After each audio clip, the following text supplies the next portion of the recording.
Good afternoon, everybody. Welcome to Baton Rouge, Louisiana. It's day 2 of the young college baseball season, and today on the SEC ESPN Network, the Army Black Knights from the Patriot League take on the LSU Tigers as this Military Appreciation Weekend continues. Welcome into Alex Box Stadium, Skip Bertman Field, with former Golden Spikes Award winner Ben McDonald. I'm Lynn Rollins. Yesterday, Ben, LSU beats ULM. It did not come easily, but it was the 18th consecutive opening night victory for the Tigers, led by sensational play from both corner outfielders. Yeah. Well, you said yesterday LSU may have the best outfield in the entire country. It showed up offensively in a big way. LSU got down early 3-0 in the top of the first inning, but it was the sophomore outfielder, Daniel Cabrera, comes up in the bottom of the first inning. He gets a base hit right over the shortstop head, drives in 2 runs, pulls LSU within 1. Then in the third inning, a 2-run shot. It got out right now to right field, and then again in the 6th inning, a solo shot. So a 2-homer day for Cabrera. Then it was Twani, the senior right fielder for LSU, Antoine Duplantis. 0 for 3 to start, but not the 4th at bat.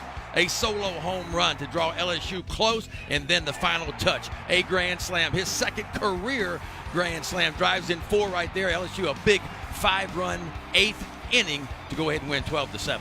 Meanwhile, the Tigers used 6 pitchers, and a fellow who has not thrown collegiately for 19 months was by far the most effective, Eric Walker. Yeah, freshman All-American 2 years ago, set out because of Tommy John. Well, guess what? Sharp as ever yesterday. 2 1/3, no runs, 1 hit, and 2 big strikeouts for the Tigers. How about Army? 17-2 over Air Force yesterday in their first game. Yeah, I tell you what, they look good. They had 18 hits on the day, and I tell you what, if you look at Jim Foster's bunch, historic season for them last year. They go 37-24. They win the regular season title and the tournament title as well. And from an offensive standpoint, yesterday it was their big first baseman, Anthony Jaquin. Boy, was he good last year at 286, 2 homers, 33 RBIs, but a monster day yesterday. 5 for 5, 2 doubles, a homer, and a career-high 8 RBIs. The mound opponents this afternoon, 2 right-handers, a senior Daniel Burgraff for Army, and for LSU, the much-heralded freshman Landon Marceau. So here's the lineup that the Black Knights will send against Marceau. Hurtubise, Titus. You see Walden there, White, Adams, Macias, Sirianni, and Martin. Well, Ben, a lot of people have been waiting for this young man to see what he's got. Much heralded coming out of high school. He had options to go pro. He had options to pick whatever school he wanted in the country. And Landon Marceau, who's had a sensational walk-up to this moment in fall ball and in January practice, is making his debut. Yeah, I mean, LSU pitching coach Alan Dunn, high praise for this young man. He said he probably is the most polished freshman to step on campus from LSU from a pitching standpoint since Aaron Nolan. That's a mouthful. Turned down a lot of money. I'm talking about 7 figures, well over $1 million to step on campus here at LSU. His 37th round draft pick. And the book on him and why he's so impressive, and the reason why he's going to be a weekend rotation guy as a freshman, is he is polished, meaning he spots his fastball well. He only walked 5 guys at Destrehan High School last year, his entire senior season, and one of them was an intentional walk. So he pounds the strike zone with 3 above-average pitches. The fastball is going to be anywhere from 91 up to 94. A good breaking ball and a good changeup to go with it. This Army center fielder, Hurtubise, was 4 for 5 yesterday. Marceau strikes out the first batter he faces as an LSU Tiger. Well, how about the freshman right-hander? Watch Mathis, the catcher, rocks to the inside, says, give it to me right here, and exactly where that 4-seam fastball is delivered. Can't do it any better than that. That ripped the edge at 92 miles an hour. 1 gone, and here is Drake Titus. Titus was hitless in a couple of at-bats yesterday, but he did score 3 runs.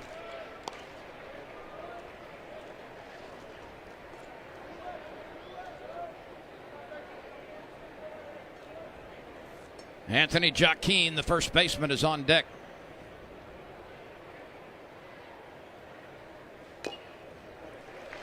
We've got sunshine this afternoon. Temperature is going to be in the early 70s. And all in all, for a mid-February weekend, this has been a sensational start. It's perfect. A little bit of shade on the field right now. Boy, the pitchers have an advantage. If you look out there, especially from up top, pitchers in the sun, batters in the shade. That's the bender. It misses low and outside. And unlike yesterday when the wind was howling pretty consistently between 15 and 20 miles an hour, today the flags have a little gust to them, but not much. And it's basically a crosswind.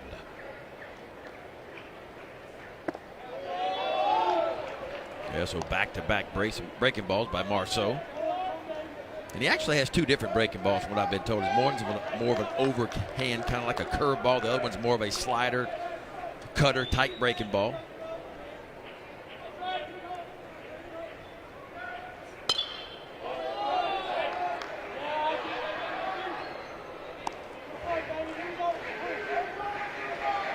There's a look at a somewhat blue sky today, and those flags lazily lifting their skirts out in center field.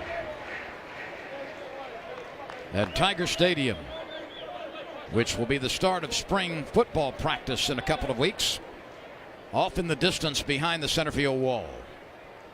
The pitch to Titus, hit on the right side. Brant Broussard is there and gets it over to the first baseman, Cade Beloso, for the out. Let's check LSU defensively right here. Cabrera, Watson, Duplantis from left to right in the pasture. Beloso making his collegiate debut at first base. Hal Hughes is the third baseman. Josh Smith and Brant Broussard, the middle infielders. Landon Marceau and Brock Mathis, the battery. Mathis behind the plate for the second consecutive night. Marceau moves to his left. He's got the little chopper on over to first base. Joaquin, who was not retired yesterday, rolls back to the pitcher. And we move to the bottom of the first inning. A beautiful afternoon for baseball here on the SEC ESPN Network. We play in the bottom of the first from Baton Rouge. We need a new marketing strategy, something bold, something colorful. Already called in a team of pros. Some real movers and shakers. Or we could call Cox Media. Reach your next customer with digital and television advertising from Cox Media.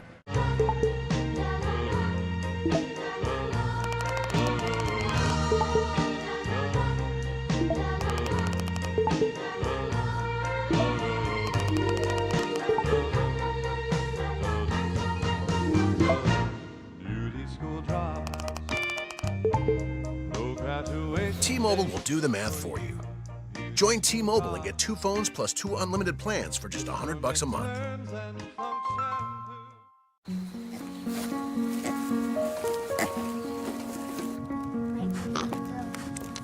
Alexa, dim the lights. Okay.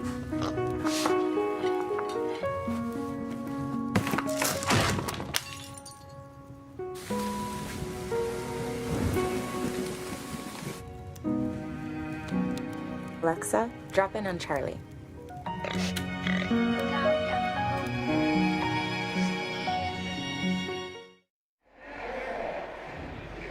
Army did not get a base runner against Landon Marceau in the top of the first inning, and the Tigers will bat this way.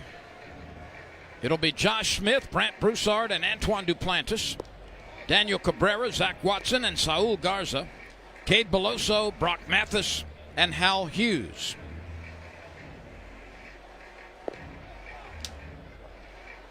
Daniel Burgraff on the mound for Army. He's a senior.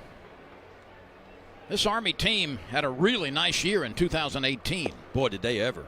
I'm talking about made their 4th ever regional tournament. And for the first time in program history, they won game 1 of a regional. They went into NC State and upset the number 16 team in the country in that regional last year. Burgraff was 7-3 with 11 starts and an earned run average of under 3. 62 innings of work, only 25 walks, and he's a strikeout guy. He had 21 more strikeouts than innings pitched. Yeah, and typically throws a lot of strikes, too, for the big right-hander. There's the fastball, and that's what he pretty much lives on. He'll throw a 2 and a 4-seam fastball. You see it at 90 miles an hour, and that's where he's going to pitch, 88 to 92, breaking ball and changeup as well.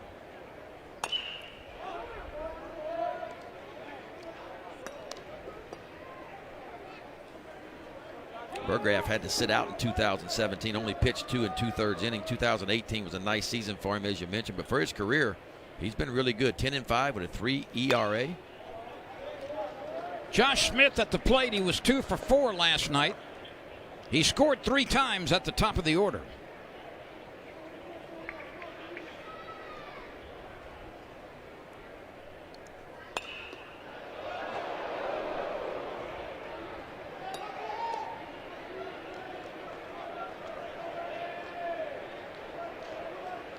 A little bit of a sloppy game for LSU defensively last night. Those first game jitters, you hope that's all out of the system for game 2.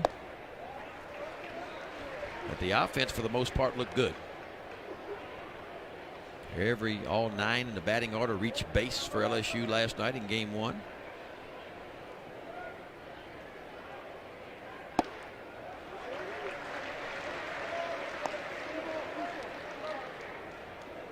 Two balls, 2 strikes.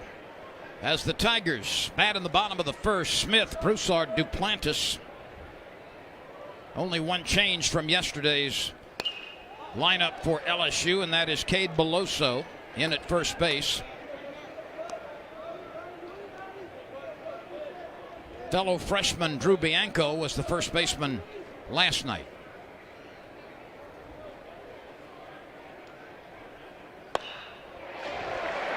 That looks like it will drop, and it does. A soft base hit into right center field by Josh Smith. That's his 3rd hit of the season. Now you'll take him any way you can get him. He didn't exactly barrel this ball up, but watch him go down right there and get that ball. Stumbles out of the box, but does just enough. Gets it over the second baseman White's head in front of the right fielder Titus for a leadoff single by Josh Smith.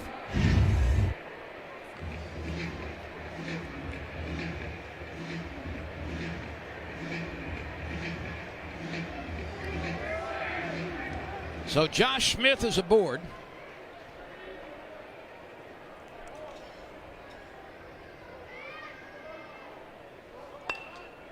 And the bunt is laid down beautifully by Broussard. And the throw bounces by the first baseman. Josh Smith is around third. Nolan Cain is waving him home. Here's the throw. Safe on a head-first slide. And the Tigers take the lead 1-0 as Josh Smith kept motoring from first base. Well, this LSU team has a lot of speed. Well, what does speed do to opposing defenses? It puts pressure on you to make a play. An outstanding bunt. Almost a drag bunt, but it's really a sacrifice by Broussard. But he gets down the line so fast, the pitcher, Burgraff, has to hurry, throws it away. No doubt Josh Smith was going to score. And Broussard goes all the way to third base. Tigers strike first in game 2 of the season. So a base hit by Smith and a 3-base throwing error by the pitcher, Burgraff. And the Tigers have a 1-0 lead with Duplantis coming to the plate. He had home runs in his last 2 at-bats last night. And both of them approached 400 feet. Yeah, I'll tell you what. For a guy that only hit 2 home runs last year, he hits 2 in the first game of the season. Let's take a look at Antoine Duplantis' late game work last night. Yeah, just a fastball right out over the plate. Boy, he turned on this one, hit this one nearly 400 feet, and then that grand slam, and he knew it right away, hit that one just as far. That's about the most emotion you will ever see from Antoine Duplantis. Well, I mean, we talked about it last night. He's chasing history and wanted to get off to a good start. And that history I'm talking about, he's got a chance to pass Eddie Furness, who played at LSU, to become the career leader in the Southeastern Conference in career hits. And so he started off 0 for 3, but boy, the last 2 at-bats were magic. This one is hit well to center field. Hurtubise backs up, and he's got it for the out. It's plenty deep enough to score the runner from third. So Duplantis on the sacrifice fly to center shoves Brant Broussard home, and the Tigers have a 2-0 lead. Situational hitting. We talk about it all the time. When you get a runner at third base offensively with less than 2 outs, you got to find a way to get them home. The infield was back, so a ground ball to the middle infield would work. Of course, that sacrifice fly equally as good, and Antoine Duplantis has always been that good, driving those runs in. Here's Daniel Cabrera. He's first pitch swinging and sends a 2-hopper to the right side. Josh White is there, and that's the second out. Ben, you talked about Eddie Furness and what a sweet swing he had from the left side. I hope if Duplantis is approaching Furness's record in the latter part of the season, and there are some home games where he possibly could overtake Eddie Furness, I hope Eddie would show up from his home in Nacogdoches, Texas, where he's been a doctor for a long time. Yeah. That would be great. He's such a classy guy. I know he's pulling for Duplantis. Absolutely, and I guarantee you he'll be here. And we'll follow history as it transpires this year. And don't forget Jake Mangum over at Mississippi State. He's a senior outfielder too. He started the season 7 hits ahead of Antoine Duplantis career-wise in chasing that record as well. Duplantis has had 89 hits in his freshman year, 90 in his sophomore year, and 89 in his junior year.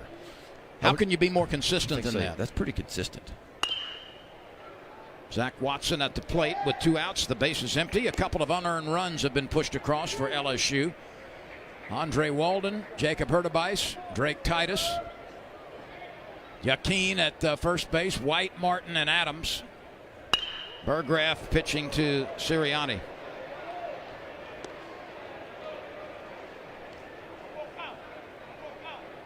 Watson was 1 for 5. That base hit came early in the game last night. The Tigers got off to a 3-0 deficit. Had to chase ULM most of the game, but put it away late. Let's see who'll take charge on the right side. It's the first baseman, Jaquin, and he's got it, and that retires the side.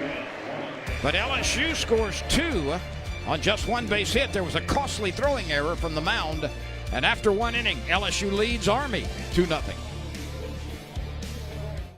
We need a new marketing strategy, something bold, something colorful. Already called in a team of pros. Some real movers and shakers. Or we could call Cox Media. Reach your next customer with digital and television advertising from Cox Media. Kick off the new year with a new iPhone included from T-Mobile. The amazing iPhone XR is perfect for all those New Year, New You selfies. And only T-Mobile has unlimited with iPhone XR included for just $40. So get the iPhone you love most from the most loved in wireless.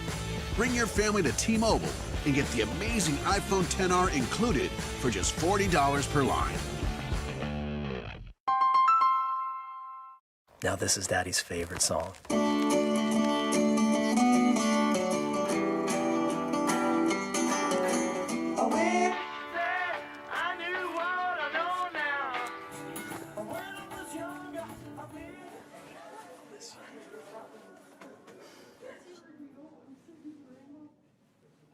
Alexa, play Dad's playlist. Ooh la la. Ooh la la la. Uh-oh. Guess what day it is? Guess what day it is? Huh? Anybody? Julie, hey, guess what day it is? Oh, come on, I know you can hear me. Mike. What day is it, Mike? Leslie, guess what today is? It's hump day. Woo-woo! Ronnie, how happy are folks who save hundreds of dollars switching to Geico? I'd say happier than a camel on Wednesday. Hump day! Get happy. Get Geico. 15 minutes could save you 15% or more. LSU picked up a couple of unearned runs in the first. We go to the second inning as Jim Foster looks on from that Army dugout. He's in his 3rd season at West Point. He's got quite a nice resume, and they had a heck of a year in 2018. Well, they had a really good year. Anytime you win your conference and conference title, tournament title, it's a good year. And when you make it to a regional like they did for the 4th time in program history, it's even more special. You know, if you're in a military academy, you can't have a better league than the Patriot League. That fits, doesn't it? I like the way that sounds. Yeah.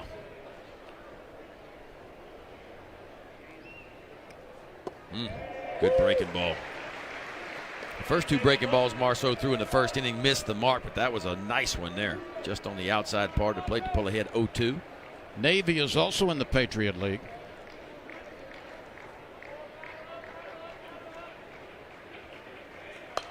Walden rips one foul over the LSU dugout. Look out down there. Gosh, yeah, I wish they would extend that screen, because those fans sitting right above the dugout, you almost don't have a chance, especially with a ball like that. Just a late swing, and it's a line drive. You almost don't even have time to flinch.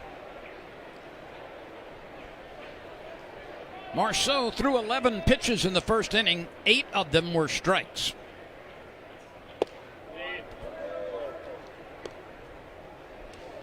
LSU's softball team lost 9-1 to defending national champion Florida State today down in the St. Petersburg area. Tigers are now 2-2 in that tournament. Brant Broussard makes the play from second base. Walden is retired.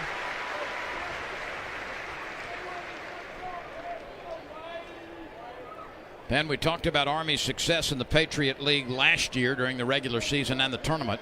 This is a team that was picked in the preseason poll to again win the Patriot League. Yes. Well, they returned a lot of guys off a team that did well last year. They hit 263 last year. They're 4th best in the league. Their ERA was 2nd best in the league. Now, home run production, not great. That was the one thing that if you talk to Jim Foster, he'd like to tell you we'd like to improve on our home runs. We only hit 10 home runs as a team last year. But, boy, 92 stolen bases for the Black Knights. So when they get on base, they'll pick them up and put them down.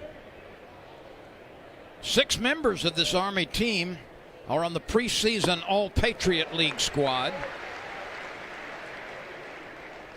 Josh White is 2 for 5 on the season. Last year he flirted with 300 and drove in 38. This bunt rolls foul.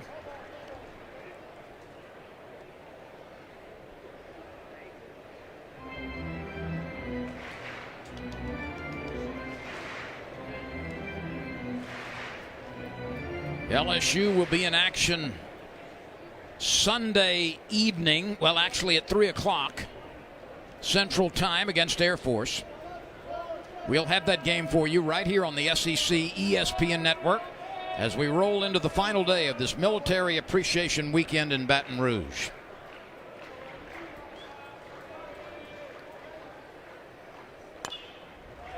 That was a defensive swing by White, and he'll see another pitch. Well, Marceau has been as good as advertised so far. That time the catcher for LSU, Brock Mathis, rocked right to the inside corner, and that's exactly where that ball was delivered, right in on the hands of Josh White. That's why I like to follow the catcher. I like to follow the glove and see how close we come. That curveball was sent over the middle of the plate and then shot back into center field. Army's first base runner. Yeah, the ball had good break to it, but on a 1-ball, 2-strike count, just a little bit, watch for this ball. 1-2, you want to bury this breaking ball. It's kind of just a breaking ball that really out over the plate just about thigh high. A nice swing by Josh White, who you mentioned nearly hit 300 last year. So Army collects the base hit with 1 out in the second inning, and Marceau will pitch from the stretch for the first time.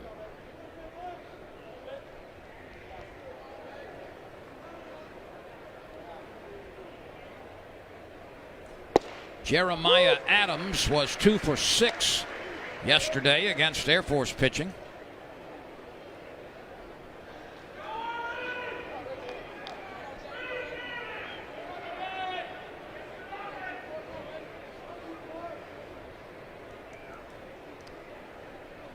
Carter Messias, the designated hitter, is on deck. White has a short lead, but he draws a throw anyway.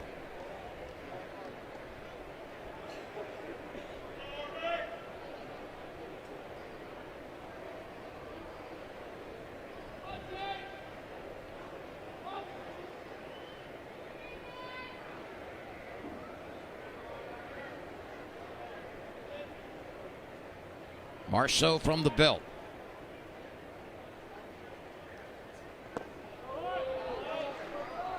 There's one of the second changeup Marceau's thrown. He's supposed to have a pretty good one.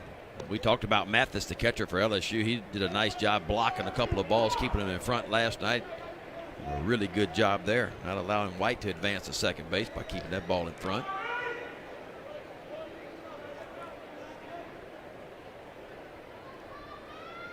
$12,404 tickets were sold to last night's game.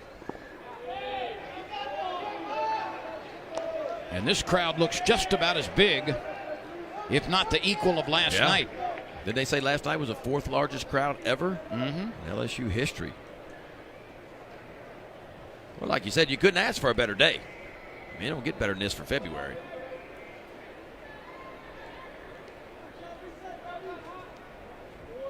You know, I got to ask you something. Okay. I hadn't asked you yet this year. Okay. Runner breaks from first.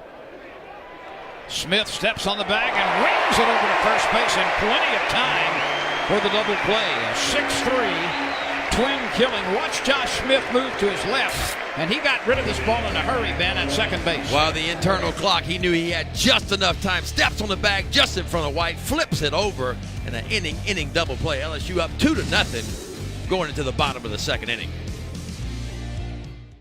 We need to do a better job reaching our customers. Let's brainstorm. New guy, what you got? Well, we could call Cox Media. Their digital and television advertising can reach our customers through niche targeting. Not bad, new guy. But it's niche, not niche. No, it's niche. The C is silent. But you don't fit into a niche, you fit into a niche. I fit into a niche. No, I'm pretty sure it's niche. It's got to be niche. Whether right? it's niche or niche, Cox Media can reach your next customer. Anyone, anywhere, on any screen. Kick off the new year with a new iPhone included from T-Mobile. The amazing iPhone XR is perfect for all those New Year, New You selfies. And only T-Mobile has unlimited with iPhone XR included for just $40. So get the iPhone you love most from the most loved in wireless. Bring your family to T-Mobile and get the amazing iPhone XR included for just $40 per line. For those times when you think you're ready, but then you aren't, and now you're late, you can unlock flexible cancellations. Introducing a rewards program made to keep modern life moving. No runs, one hit, and an error for Army. It was costly. 2 runs, 1 hit, no errors for LSU. Saul Garza waves at that bender from Daniel Burgraff. Garza out of Edinburgh, Texas. A first-year Tiger who hit a lot of home runs in junior college a year ago. And for me, I think he is the key for this LSU offense this year. I mean, you think Josh Smith, Broussard, Duplantis, Cabrera, Watson, I think they're going to perform. They're going to hit. But if Saul Garza can approach the numbers he did in junior college last year. Well, he goes down on 3 breaking pitches. He checked his swing, but committed. So Garza saw 3 benders and goes back to the dugout. Well, that's kind of the thing on him. Pretty good fastball hitter, but can he spin it? Can he hit one spinning? He definitely went right there. He's a big guy, 6'3", 240 pounds, and has a lot of pop in his bat. As you mentioned, he hit 23 home runs last year. But I think if he can have an offensive year, and he doesn't have to hit 23, but he could hit maybe 12 for LSU, they're going to be good. Here's another physical specimen in Cade Beloso. Yes, Beloso, Gatorade Player of the Year in Louisiana last year over at John Ehret. You talk about pop. Just when I say that, he hits it right off the cap. And he's thrown out by the pitcher. 2 quick outs in the second. Well, Burgraff's got the pitcher for him. He's got a good changeup, and we've seen this a couple of times. He's got LSU out in front with that changeup.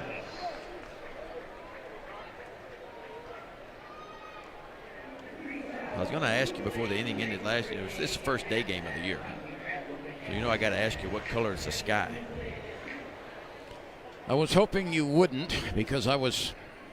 Were you thinking about it? I was thinking about it. I don't know what color. It's just kind of white and gloomy, kind of. You know, it doesn't have that. What'd you call it the one year? Like a robin's egg? Yeah, but that's not a robin's egg sky. No, yet. that's definitely not. No, that's definitely not.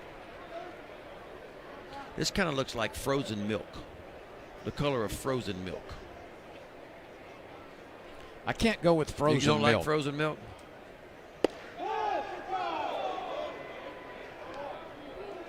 It's not quite battleship gray. No.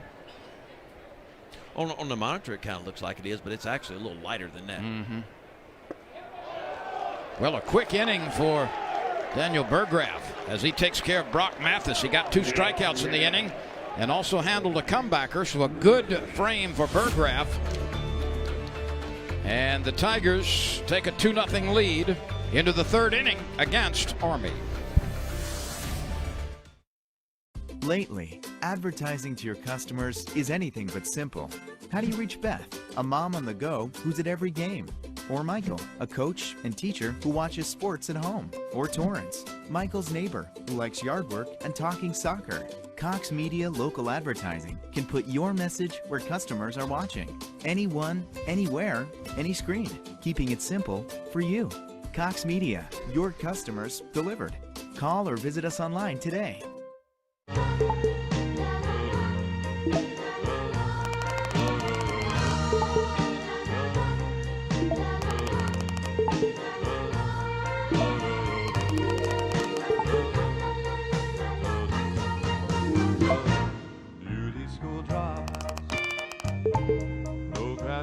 T-Mobile will do the math for you. Join T-Mobile and get 2 phones plus 2 unlimited plans for just $100 a month. When you need some space, you can get extra points while you get back on your game. Introducing a rewards program made to keep modern life moving. From Harlem to Hollywood, Black entertainment has shaped the nation's music, fashion, movies, and television. From breaking barriers and ceilings to breaking the box office and the internet. But now, front and center and behind the scenes, on the big screen and online, there's a new renaissance of Black entertainment. Catch it all on the go and at home. Just say, "Show me Black film and TV." Xfinity, where Black history is always on.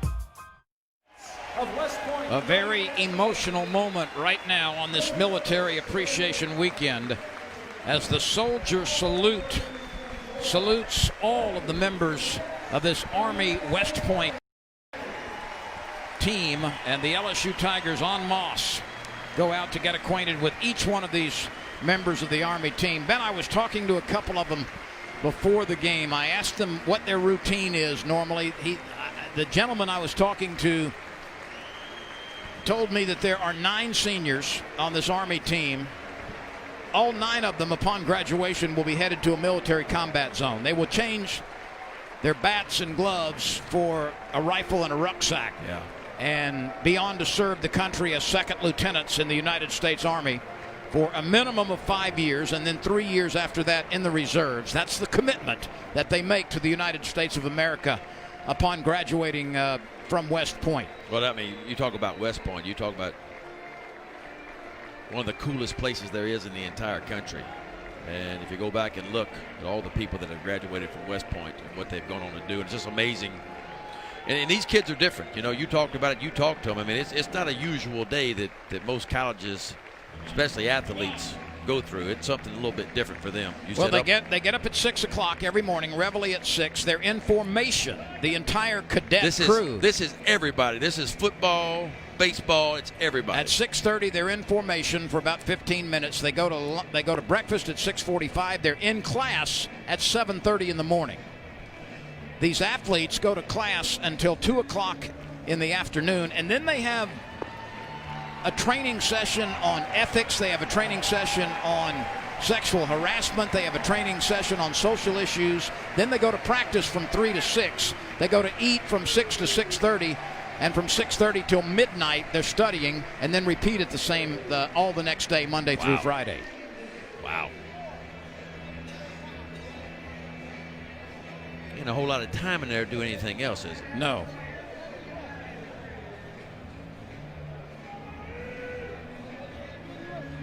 But it really does something to you when you go down and you shake the hands of one of these young men and you look in their eyes knowing that maybe in just a few months they're going to be in Afghanistan, they're going to be in Iraq, they're going to be in a hot spot somewhere across the globe, and you realize the future of your country is in their hands. Well, when you lay in bed at night, you got to know when you look at that guy in the eye and the other dugout, he's the one protecting you. And that's what's really cool about it. Special, special kids.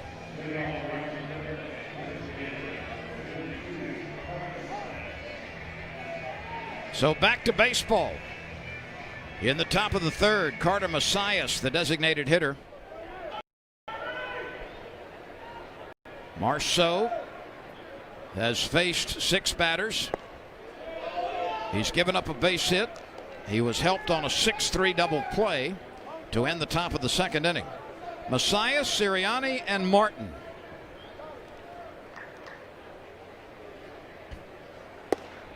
Good changeup. See, and that's what separates this true freshman from a lot of other freshmen that step on campus is the fact that he can throw something other than a fastball in a fastball count. And when you begin to do that at the level you play at, that's a difference maker. You know, and watching him, he reminds me a lot of Eric Walker. I mean, the way he can throw other pitches when he needs to. And also that very reserved, compact, no wasted motion windup. He reminds me a lot of Eric Walker. Just ice in the veins, knows how to pitch, knows what he does well, knows what his strengths are, and pitches to him. And this is just a small sample size, but you're going to see this young man right here do special things the next 3 years at LSU.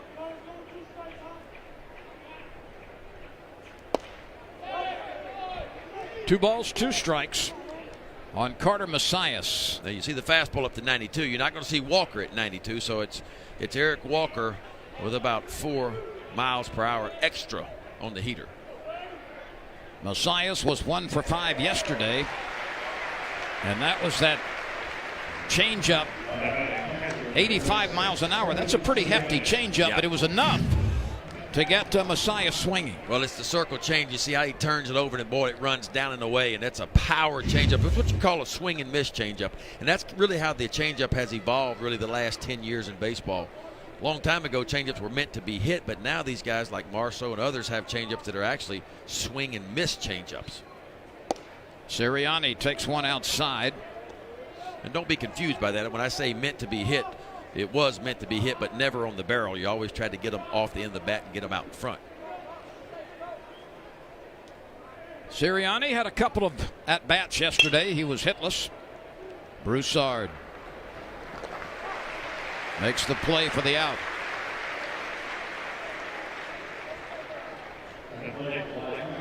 You get the feeling watching Marceau here in the third that not a lot will rattle him over the course of the season. Well, and that's why he's been plugged in right into that 2-hole, the weekend rotation guy. Every weekend, this is what you're going to see.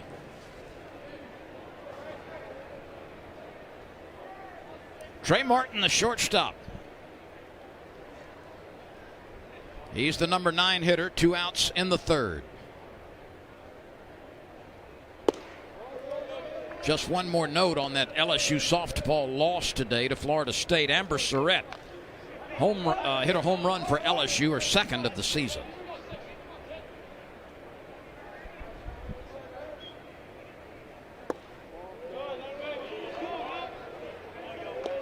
The outfield is medium depth and straight away for the shortstop Martin.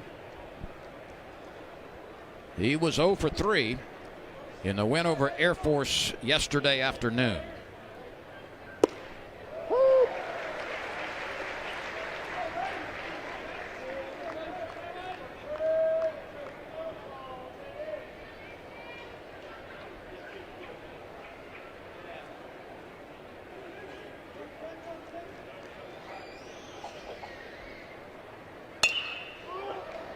Fly ball out toward right side, and Duplantis lines it up. He's got it, and it's a 1-2-3 inning. We go to the bottom of the frame. 2-0 LSU over Army. Okay, team. We need a new marketing strategy, something bold, something colorful. Already called in a team of pros. Some real movers and shakers.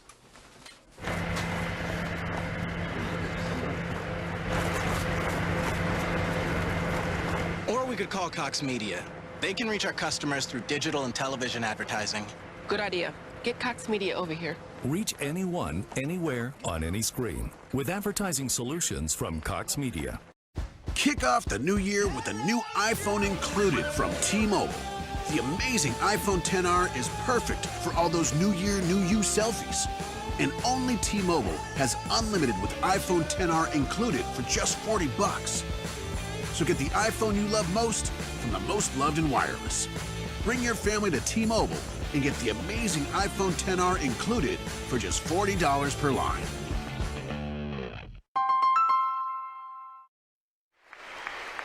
Welcome back to Alex Box Stadium, Skip Bertman Field. We're peering in right now to the press box here behind the plate. You're seeing Rusty Alford, who does an outstanding job game after game after game in this camera position.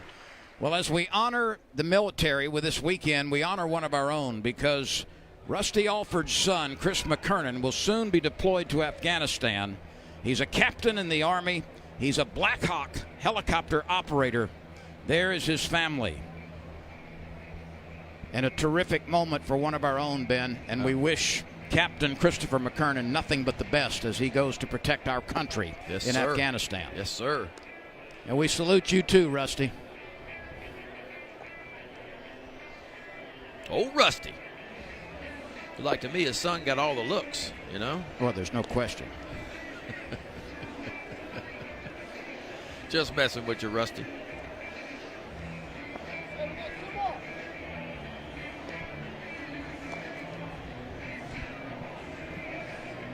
Burgraff has thrown 27 pitches, Ben. 70, or make it 21 of them for strikes. That's 78%. Yeah, I'll tell you what, the first inning, a little bit of a struggle, just mainly because of his own error that he threw away, but he really got his breaking ball going there in the second inning. Punched out Garza on 3 pitches, also got Brock Mathis on that breaking ball as well. So if he can get that breaking ball going and keep it going like he did in the second inning, these runs are going to be tough to come by for the Tigers.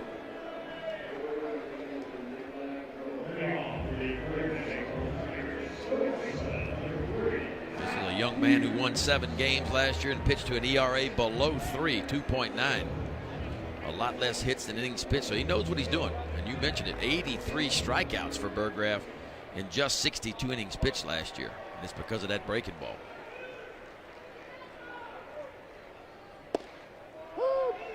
A strike to Hal Hughes at the bottom of the order. Josh Smith and Brant Broussard will follow.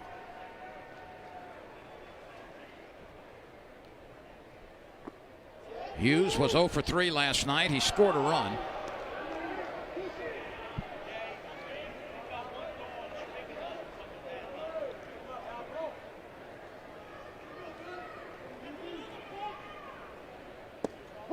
And a breaking pitch freezes Hal Hughes. That's the 3rd strikeout for Burgraff, and he started to develop that spinner the last couple of innings. Well, now they're calling him back. They have ruled that an illegal pitch. So that came from one of the base umpires, Ben. Well, I don't know if it did or not. That's what I'm trying to figure out. Last night we had an illegal pitch too, and the home plate umpire called it, which to me that's not his call. I mean, it seemed like the first base or third base dugout could see it, or umpires could see it better.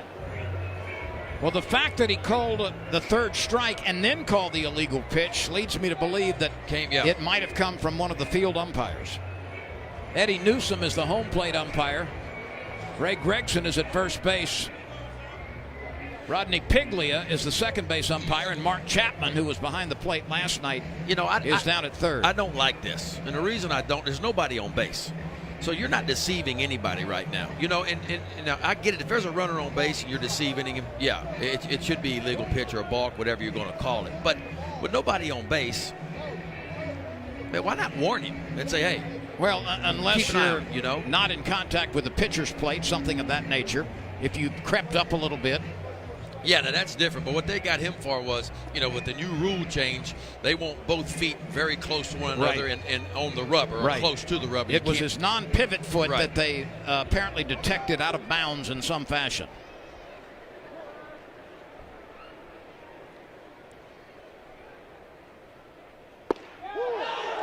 Well, that's a good fastball that rips the outside corner at the knees. Struck him out twice. Once on a breaking ball and then just dots the outside corner. The really good breaking ball had Hal Hughes thinking breaking ball. And look at this. I'm talking about right to the glove, just knocking some paint off the outside corner. That's the old Eric Walker strike. Exactly right. You pinpointed. Burgraff has been impressive. He's only allowed 1 hit. And fortunately for LSU, Burgraff threw a ball away. Well, that allowed Smith to score from first. It got Broussard all the way to 3rd, and then a sacrifice fly, and that's been it. Yeah, LSU has not hit him well, to say the least. There has not been a base runner since Broussard reached on that 3-base throwing error back in the 1st. Well, he's dotting some I's and crossing some T's right now. He's got the fastball located, a good breaking ball.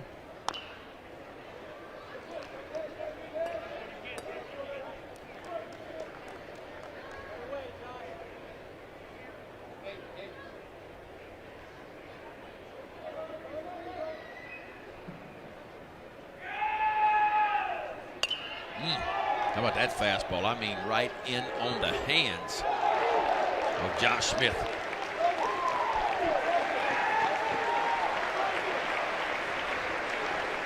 And how about the play by Adams, huh? Foul ball going, he's running wide open. And I mean, catches it just before he goes in the dugout. It's pretty good concentration right here. Catches it and knows the dugout's coming. Very well done.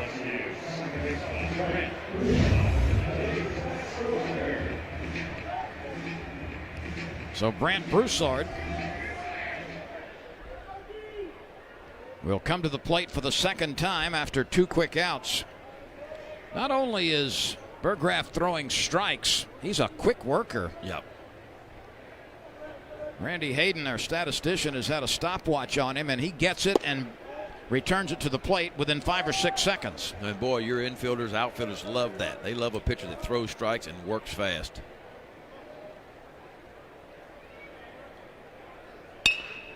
Right back up the middle, fielded by the shortstop, and he falls down as he throws it from the second base side. And a base hit for Brant Broussard. Well, good communication right there between White, the second baseman, and Martin, the shortstop. White could have caught this ball, the second baseman, but his momentum takes him the other way, so he gives up on it. He knows the shortstop, Martin, is there, and Martin might have had a chance, but boy, just when he went to set his feet and throw, his right foot went out from under him, and Brant Broussard just runs too good. Second base hit, second infield base hit of the year for Brant Broussard. Here's Duplantis with 2 outs and a teammate at first. Now Broussard is a good base stealer. We'll see if he's away. He is, and he got a good pitch on which to run. Duplantis got out of the way, and there was no chance for Sirianni to do anything with that pitch. Well, in years past, when LSU has made those Omaha runs in recent years, it's because they've been able to steal bases too. And if you talk to LSU coaching staff, they really think that Brant Broussard, while he may not be the fastest base runner LSU has, he maybe get the best jumps, and they think he's quite capable of stealing 25 bags this year. Hurtubise comes a long way from center field. He calls off the middle infielders. A 10-pitch inning, and Burgraff continues to be impressive. We go to the 4th. LSU 2, Army West Point, nothing.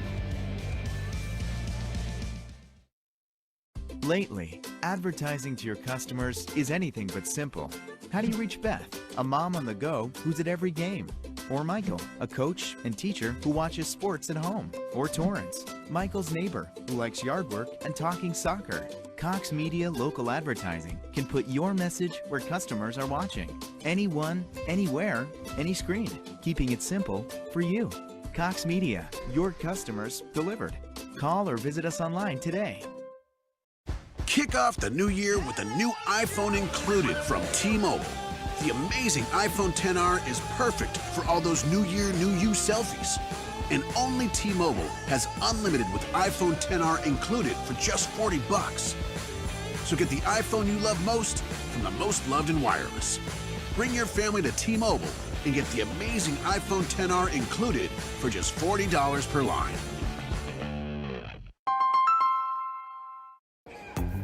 When you need some space, you can get extra points while you get back on your game. Introducing a rewards program made to keep modern life moving.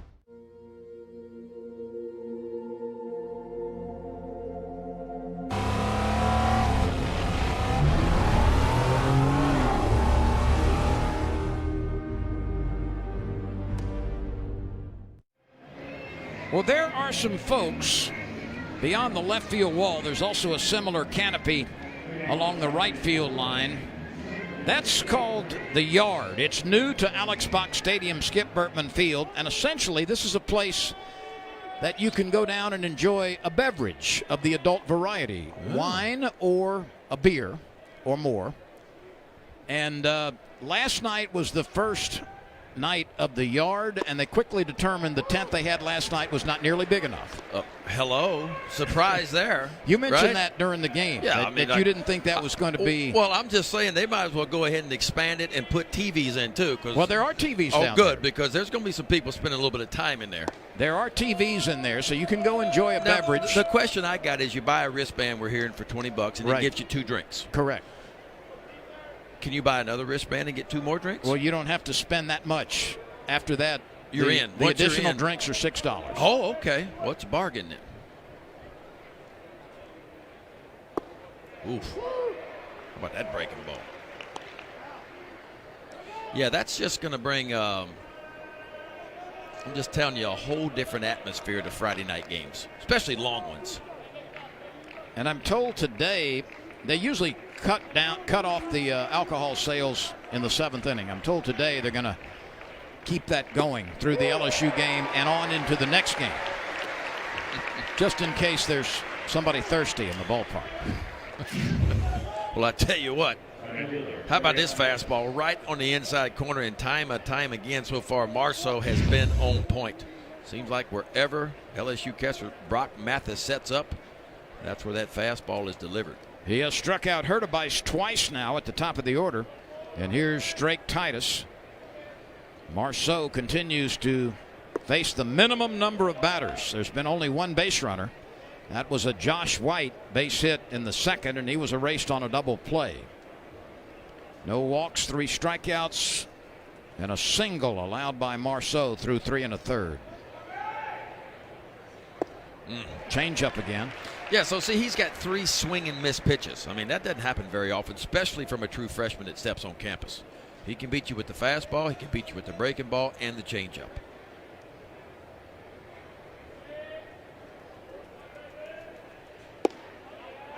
I went back and looked at his high school numbers. Of course, he was a 4-year starter at Destrehan High School, but he went 18-3 for his career with a 1.1 ERA. And of course, that's impressive. But what's impressive to me is 168 innings pitched. He only walked 31 batters in 168 innings pitched. Of course, he struck out 239.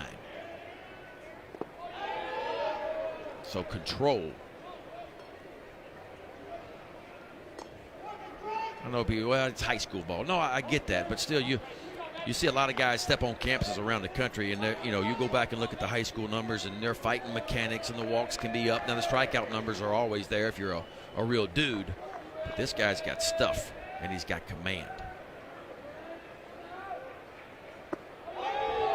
That's just off the mark, and that's the first walk from Marceau.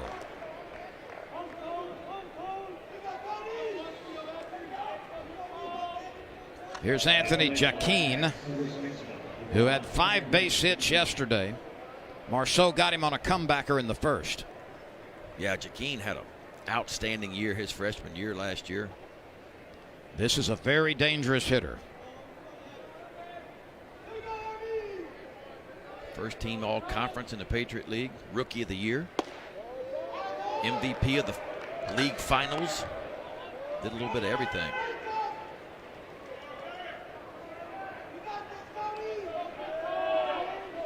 Jaquin is one of 6 Army players who earned the preseason All-Patriot League designation. 3 of those 6 are pitchers.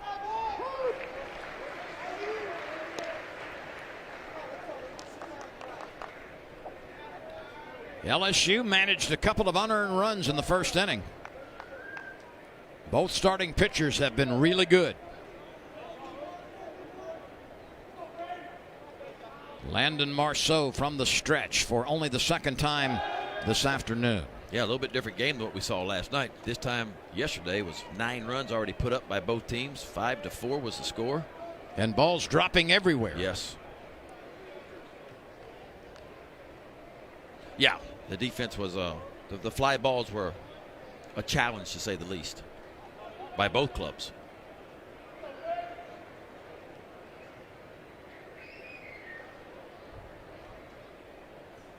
Ben, maybe we can get a shot of Marceau's alignment on the pitcher's plate from the stretch. Now he's legal because that right foot makes a little bit of contact with the edge of that 24-inch pitcher's plate.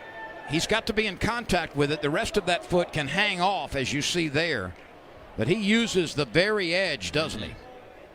Yeah, that's where you want to be as a pitcher. You know, you don't want to be standing on top of the rubber, because if you're on top of the rubber, obviously you could slip, you know, or it's hard to get up the balance point at the top with a slant. So you want to be, you like to dig out right in front of the rubber, and so the back side of your foot right there will be up against the back side or the front side of the rubber, and that's what gives you the push, because you got to be able to come up the balance point and explode and push towards home plate.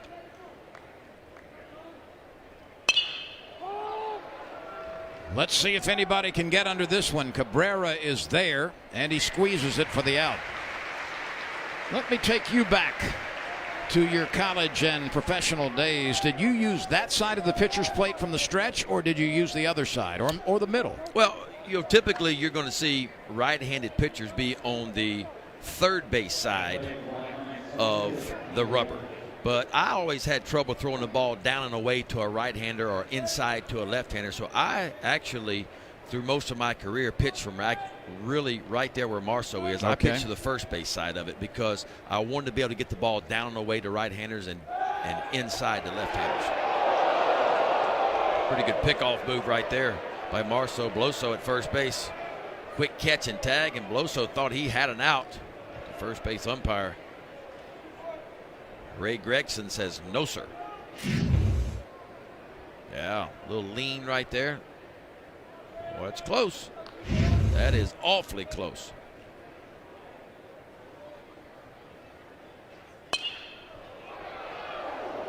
That's one freshman to another.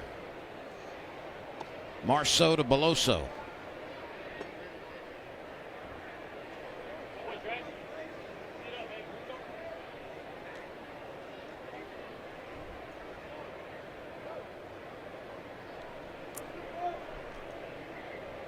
That last foul ball hit somebody in the head. Gosh.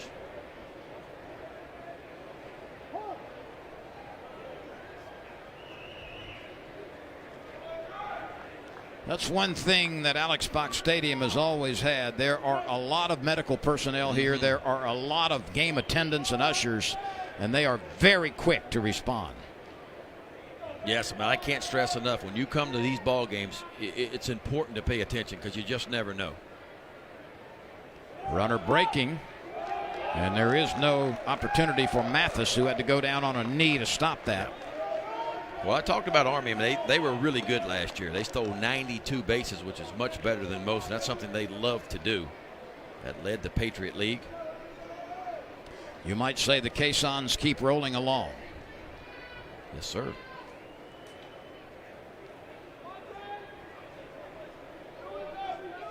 You know what a caisson is, right? It's a cart.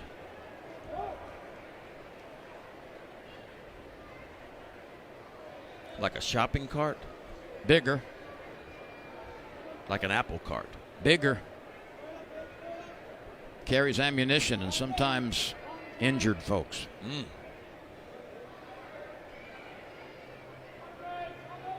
Walden bounced out to second base last time. He gets a breaking pitch, and that is fumbled by Broussard. There is no play.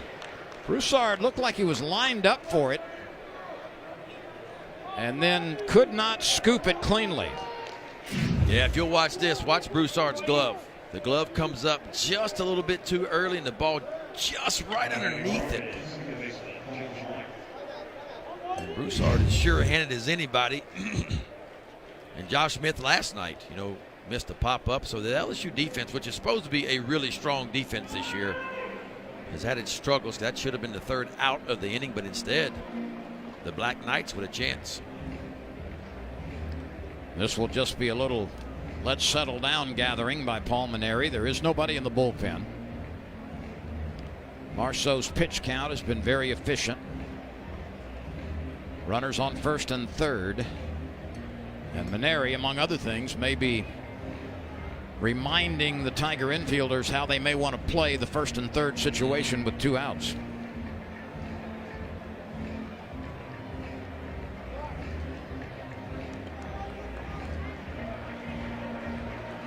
Yeah, that's the biggest bat of the game right here for both of these teams, because Paul Mainieri knows now. If you look at the starting pitcher for Army, Daniel Burgraff, he is in a zone, and you just get the feeling that runs are going to be hard to come by. So he wants to settle his freshman pitcher down. Say, hey, keep doing what you're doing. We got 2 out. Get me another ground ball. We're going to get out of this thing. Josh White had a base hit in the second. Steve, right. And as you mentioned, probably a little talk about what we're going to do first and third defense. You know, do you throw through and try to end the inning? Do you fake it?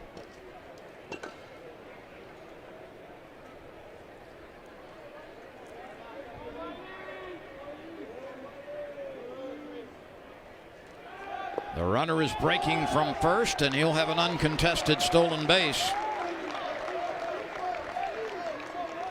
And again, Army picked a good pitch on which to run. Head coach Jim Foster pushing all the right buttons right now. It's hard to steal a base, but boy, if you pick the right pitch, meaning an off-speed pitch, breaking ball or a changeup, it gives you that much better of a chance. And both of those actually hit in the dirt, so there was no chance to be thrown out. And now a base hit away from tying this thing up here in the top of the 4th inning. 2 outs, 2 on, a 1-1 count to White. Jeremiah Adams is on deck. First base is unoccupied. Oh, there's the changeup. Yep.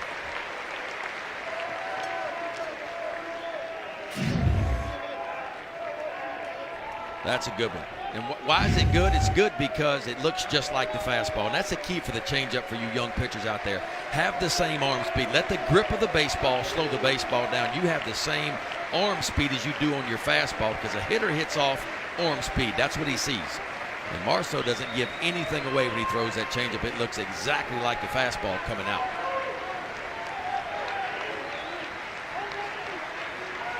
Two nothing LSU, but Army has the tying run at second base. 2 gone in the 4th.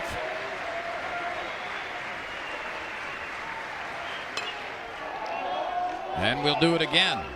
At a ball and 2 strikes.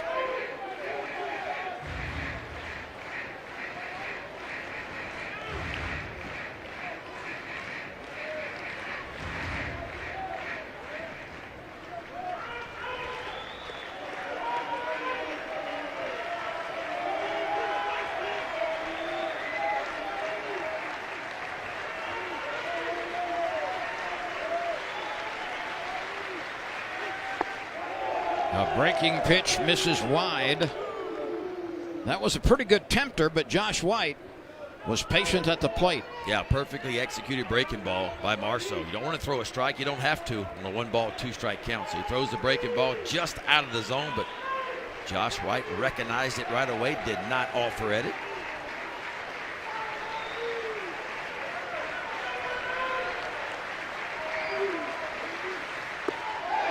A called third strike freezes Josh White, and Landon Marceau collects his 4th strikeout, leaving runners at third and second. This was a beauty. He can't do it any better than that. So he missed with a 1-ball, 2-strike breaking ball. What does he do? How about this? Just nips the outside corner with another breaking ball. And the freshman pitches out of his first real jam of his career. LSU up 2-0, going to bottom of 4.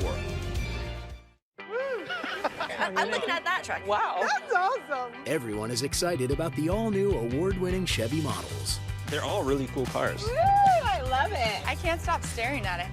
See what the excitement's all about at your local Chevy dealer and take advantage of a great deal like this. Get a total value of $7,750 on this 2018 Silverado, and current GM owners get an additional $2,500 total cash allowance when you finance with GM Financial plus 1-year Sirius XM All Access package. See your Super Chevy dealers in Acadiana. We need to do a better job reaching our customers. Let's brainstorm. New guy, what you got? Well, we could call Cox Media. Their digital and television advertising can reach our customers through niche targeting. Not bad, new guy, but it's niche, not niche. No, it's niche. The C is silent. But you don't fit into a niche, you fit into a niche. I fit into a niche. No, I'm pretty sure it's niche. It's got to be niche. Whether it's niche or niche, Cox Media can reach your next customer. Anyone, anywhere, on any screen. Kick off the new year with a new iPhone included from T-Mobile. The amazing iPhone XR is perfect for all those New Year, New You selfies. And only T-Mobile has unlimited with iPhone XR included for just $40. So get the iPhone you love most from the most loved in wireless. Bring your family to T-Mobile and get the amazing iPhone XR included for just $40 per line. LSU's runs both came in the first inning, and they were unearned. But the Tigers have a 2-0 lead with Daniel Cabrera swinging on the first pitch and grounding one into right field for a base hit. So Cabrera gets aboard for the first time today after a huge night last night against ULM. That's hit number 3 off of Daniel Burgraff.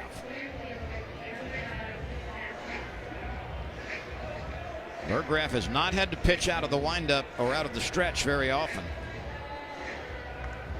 But Cabrera is aboard to lead off the bottom of the 4th. And here's Zach Watson, who popped up to the first baseman last time.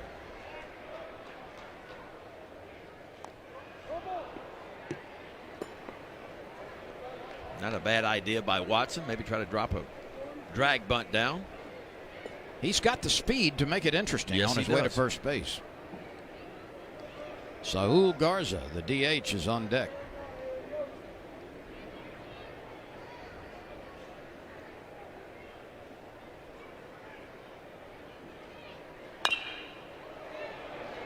Adams fires it across the diamond to Jaquin for the out. Cabrera moves up to second base on that chopper to the left side.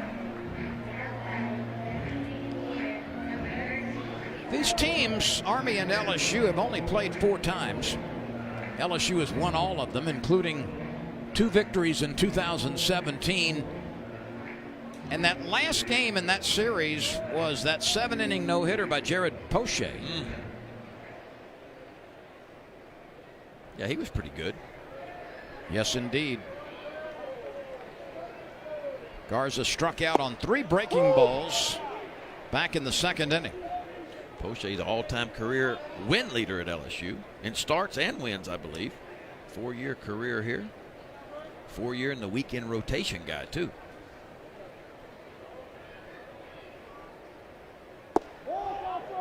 Good pitch just off the outside corner. Didn't get the call. Not a surprise to see Burgraff throwing Garza breaking balls. Remember, he threw him 3 breaking balls the first time up, struck him out.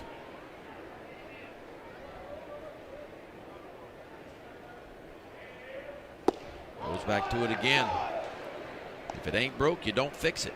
Until Garza shows him he can have a better swing at that breaking ball, don't be surprised. If they just keep feeding him breaking ball after breaking ball.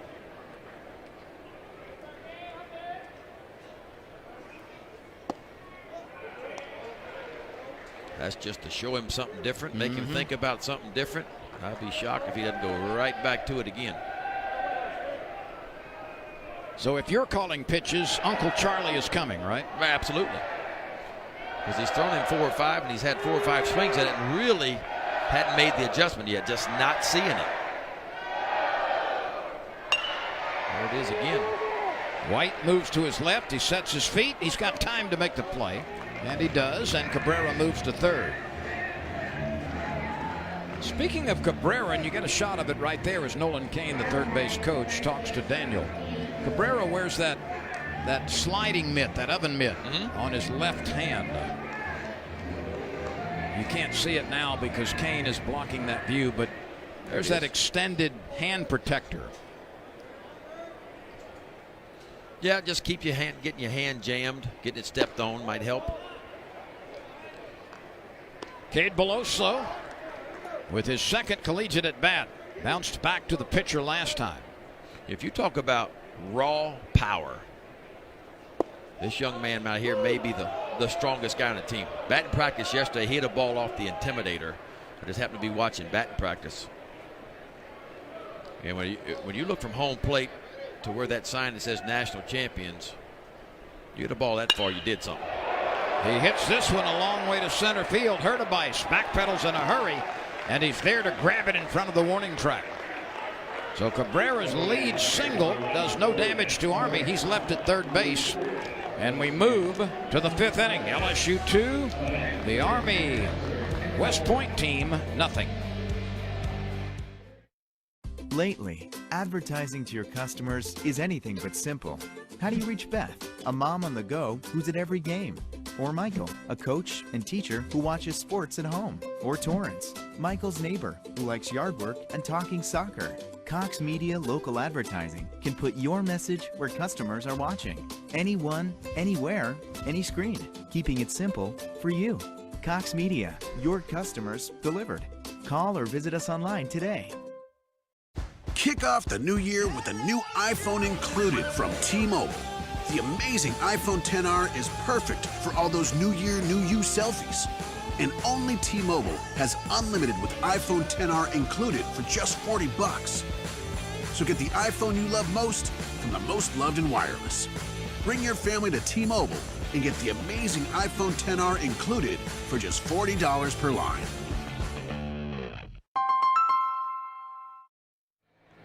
LSU 2, Army nothing. Both runs coming in the first. Both starting pitchers have been exceptionally good to this point. Here's a look at SEC teams in the USA Today Top 25. LSU and Vanderbilt in Florida right there at 1, 2, and 3. Ole Miss at 10, Arkansas at 12, followed by Georgia, Mississippi State, and Auburn number 20.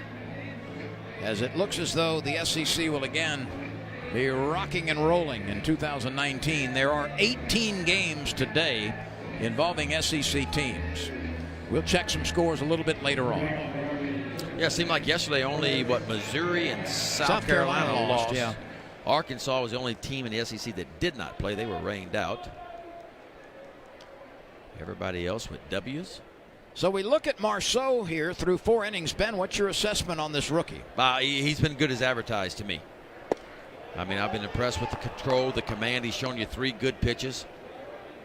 I think for me, the breaking ball's been pretty good, but the changeup's been the best off-speed pitch. And the fastball in and out. He's pitched in to the left-handers. He's pitched into the right-handers, so he's moved it both in and out. This should be handled on the left side. Hal Hughes gives way to Josh Smith, and the shortstop's got it, and Jeremiah Adams is retired on the pop-up. And for the most part, he's thrown strikes. He's gotten ahead. He's put hitters on the defense right away. He did have the 1 walk last inning, but past that, I got him at 61 pitches, 37 strikes, which is a pretty good ratio. He's also struck out 4, including Carter Messias at the plate right now.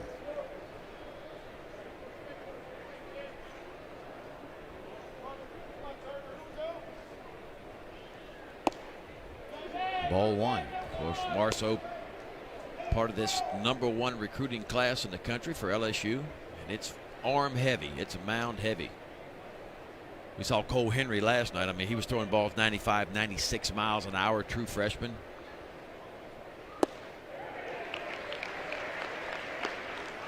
I see Marceau uses the same release point on the pitcher's plate from the full windup that he does from the stretch. Yeah, it's all about angles, and my guess is he has trouble from time to time getting the ball down and away to righties inside the lefties, so he's moved all the way over to the first base side. There's the changeup again.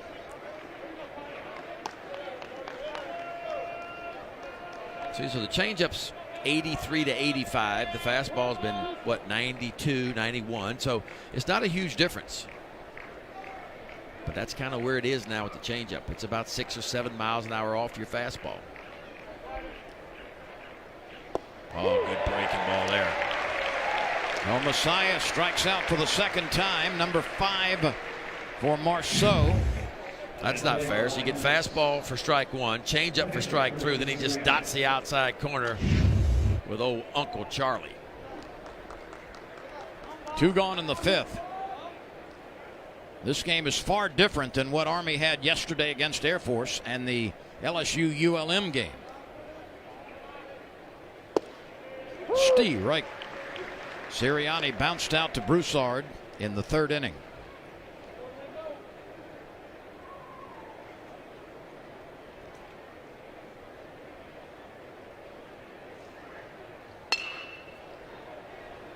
This is headed toward the yard on the right side, but it's going to land up into the bleachers. Boy, there are very few empty seats at the ballpark today. I'm telling you. Well, a lot of excitement in Baton Rouge this year. You know, LSU last year, just to me, the talent was off just a little bit, and a couple of injuries early. Of course, Eric Walker went down, and you lose Josh Smith early. And LSU really, in my opinion, didn't have a chance last year. They were just outmanned, I thought, all in all. Now, they competed well. They went 15-15 in conference. You know, make it to a regional. Of course, they got stuck in a very tough regional, had to go to eventual national champion for their regional play. But this year's a different story. LSU preseason #1 in the country in 3 of the 6 polls out there. Vanderbilt was #1 in the other 3 polls. So expectations are just a little elevated from what they were last year. Here's the 2-2 pitch. Sirianni dribbles it right back to the mound. The out is recorded at first base. It's a 1-2-3 inning. Again for Marceau. 3 times in 5 outings. He's retired the side in order. 2-0 LSU. We need to do a better job reaching our customers. Let's brainstorm. New guy, what you got? Well, we could call Cox Media. Their digital and television advertising can reach our customers through niche targeting. Not bad, new guy, but it's niche, not niche. No, it's niche. The C is silent. But you don't fit into a niche, you fit into a niche. I fit into a niche. No, I'm pretty sure it's niche. It's got to be niche. Whether it's niche or niche, Cox Media can reach your next customer. Anyone, anywhere, on any screen.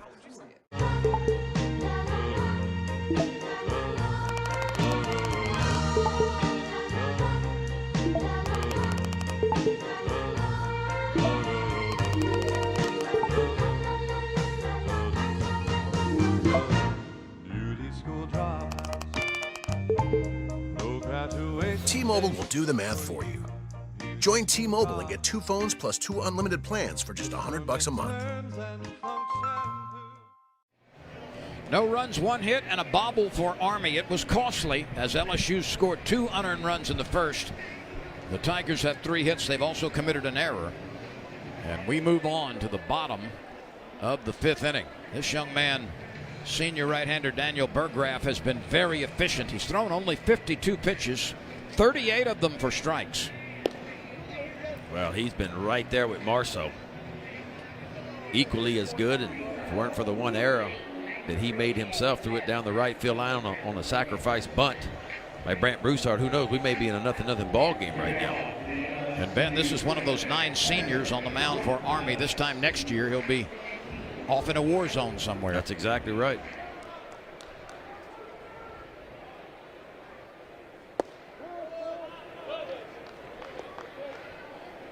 Brock Mathis struck out in the 2nd.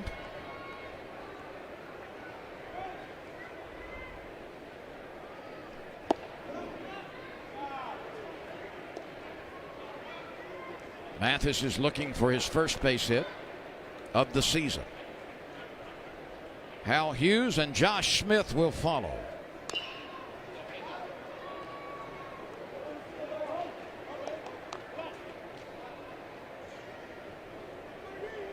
There's a slight wind blowing from left to right. Not enough to make any real difference this afternoon.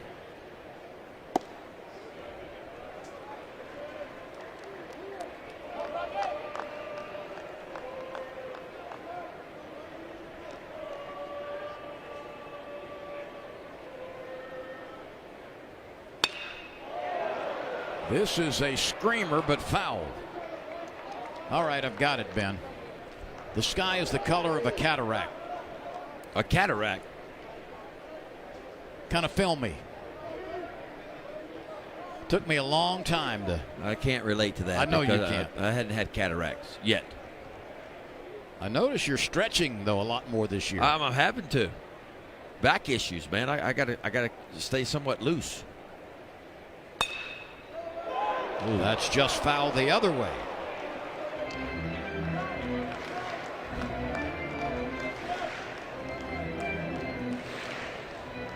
So I've seen you, the odd innings are your stretch innings. 1st, 3rd, 5th, 7th, 9th. Well, I've been doing that new technique's been around for a few. They call it dry needling. Have you had dry needling done yet? Dry needling? That's what they call it. Go to a physical therapist, and I'm not a needles fan. I'm just going to tell you, me and needles don't jive a whole lot. But so this is like acupuncture? Yes, they take needles in you, and they get in there pretty deep, and it kind of releases the muscle or whatever. And so if you don't mind me asking, what's been needled? My hamstring, my right buttocks in places. And my right low back, and it actually when you're getting it done, I don't like the feeling of it. It's kind of a weird kind of feeling. Well, sure, somebody's drilling on you. Well, the physical therapist I'm using, he actually once he gets them in there, like he leaves them in there for a while, and he hooks a stem. You know what a stem machine is to them? Yeah. You know, two so different it sends wires. a little electric jolt through there. Yeah. So it's got my toes twingling just a little bit, but it's actually helping. Dry needling? Dry needling, yeah. How big is the needle? Thank gosh I'm laying on my stomach and I can't see what's going on. I don't even want to know. This is the 10th pitch coming to Brock Mathis. He's been fouling them all over the lot. And he finally can't catch up with the heat. Yeah, pretty good at bat right there. Fought off all kind of pitches. Change-ups, breaking balls, but this elevated fastball just about let her high, swings right through it. And the senior, Daniel Berggraf, continues to roll. Yes, he does. Here's Hughes. Hal Fand in the third. He did go. Ray Gregson, the first base umpire, ruling that Hal Hughes committed.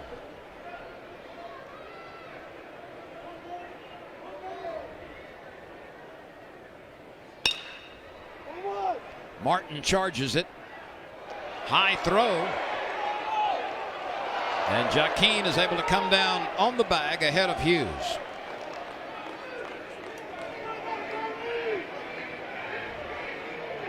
Well, that's 5 in a row retired now. Yeah, I want to see this. I'm not too sure. I want to see Joaquin over at first base to see if he actually touches the base. See him up. That's a heck of a play just to get to that ball. But does he get on the... Yes, he does. Right on the corner. Good call. Now, this is reviewable. It looked like to me his foot came down just on the corner of that bag. Ladies and gentlemen, we will consult the tape. This is obviously reviewable. In fact, any tag play or any force out at any base this year is reviewable. Very athletic play. Yes, it was. And I think what you saw is what the umpires are going to realize as well, that Joaquin did come down and get the inside edge of the base ahead of the contact by Hughes. Now, these reviews in non-conference games are done here like they were last year. In-house, that's right. When we get to SEC competition and in the SEC tournament, all reviews will be looked at by a team in Birmingham monitoring all the games and a studio in Birmingham. Yeah. I like that. And the reason why, the coaches don't have anybody to holler at. They don't have to holler at the umpires because the umpires aren't making the final decision. Somebody in a booth somewhere with 12 TV screens and 5 different angles are going to make the call. And a bowl of Fritos. Yes. And a partridge in a pear tree.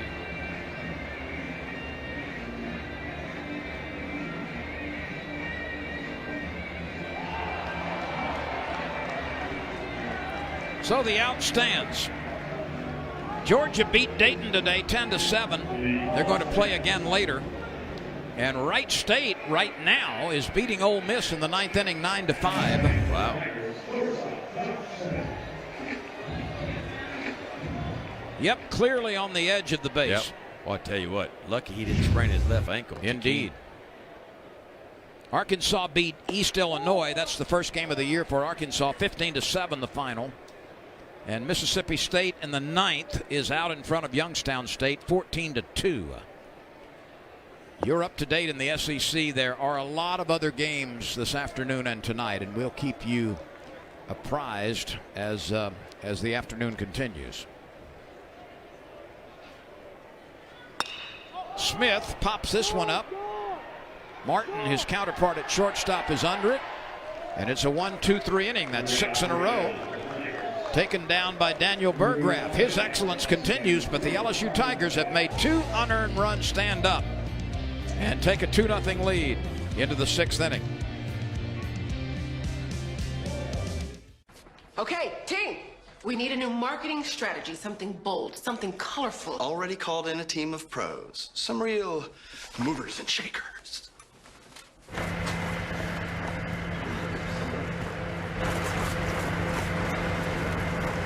Or we could call Cox Media. They can reach our customers through digital and television advertising. Good idea. Get Cox Media over here. Reach anyone, anywhere, on any screen with advertising solutions from Cox Media.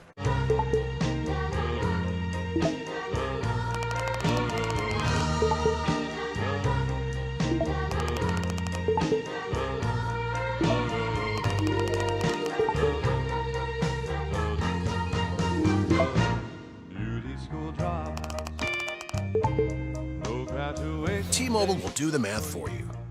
Join T-Mobile and get 2 phones plus 2 unlimited plans for just $100 a month. Alexa, dim the lights. Okay. Oh, no. Dad, I need your help. What have you done? Burnt the duck. That's a duck? What do you have in that cabinet? Some spaghetti. Okay, chop up some garlic. Your mom cooked duck for me once. Did she burn it? Of course she did. Of course she did. Now it's beautiful. There you go. How do I look? Perfect. Thanks, Dad. What's his name? Dad. Alexa, hang up. 12,404 was the attendance last night. I don't know if we'll get to that number today, but we're pretty darn close. A lot of shoulder-to-shoulder fans out in the ballpark.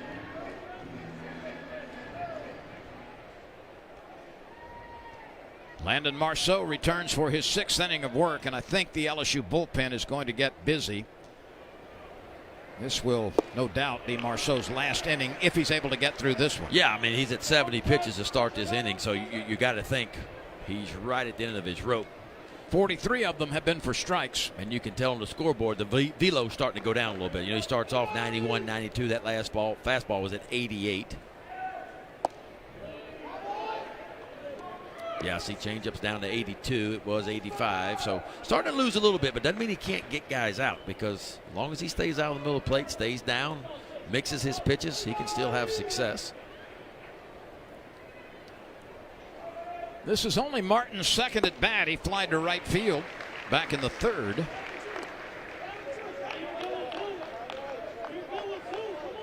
Marceau has faced only 2 batters over the minimum, and he's retired 4 in a row.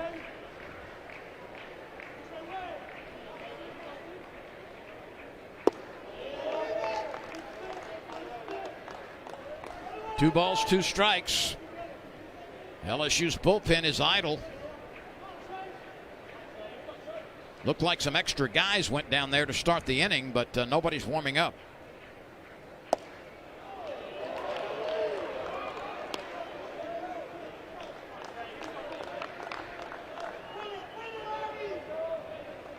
A full count to Martin. There have not been many of these today from either pitcher.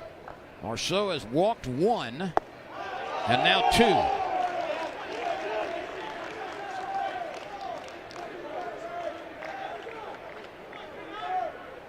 Yeah, not what you want to do in a game like this. Obviously up 2-0. Walk the leadoff hitter here in the top of the 6th inning. And it brings up the top of the order in Jacob Hurtubise. Marceau has fanned him twice.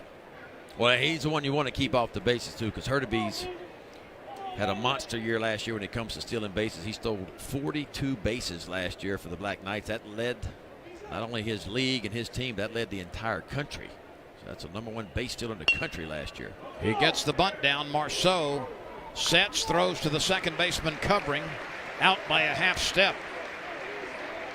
Does that surprise you a little bit that they would give up Hurtubise trailing 2-0? Yeah, a little bit it does, but I mean, head coach for Army, Coach Jim Foster, may be thinking, hey, if I can get 1 now, maybe I can scratch 1 later, but he's assuming his pitchers are going to continue to put up zeros.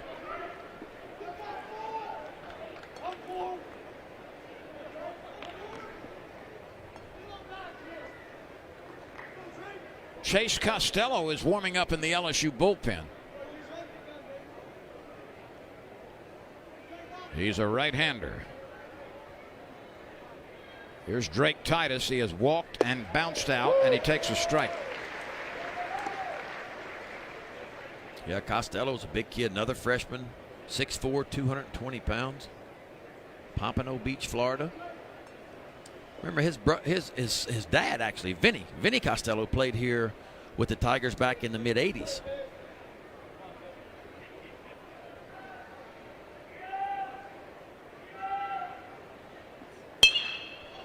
This is on its way to center field, and it finds grass out there. And Army is on the scoreboard.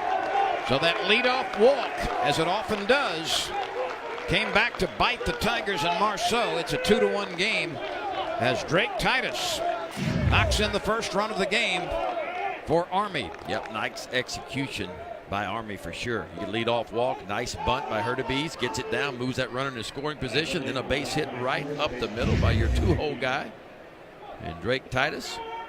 And now you've got Joaquin, who has 5 base hits over the weekend, all of them coming yesterday. He's 0 for 2 today.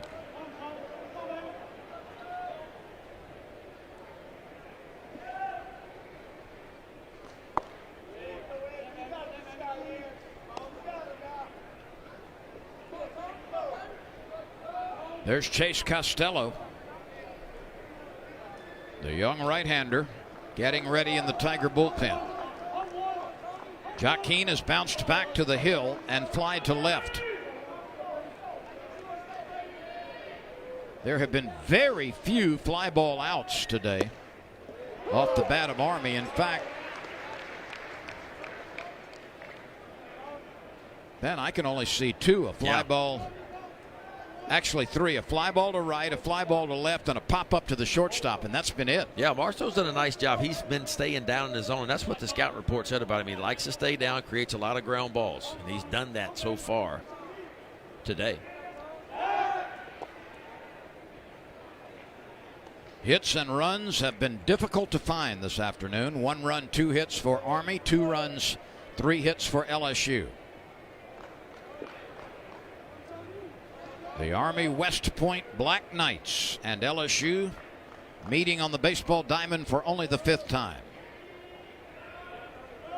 Runner is breaking. This is lobbed out to center field. Watson is there. He's got a chance. He unleashes back to first. It bounces to Beloso, who cannot get to the bag in time. That one was off the mark by maybe 8 or 9 feet up the right field line.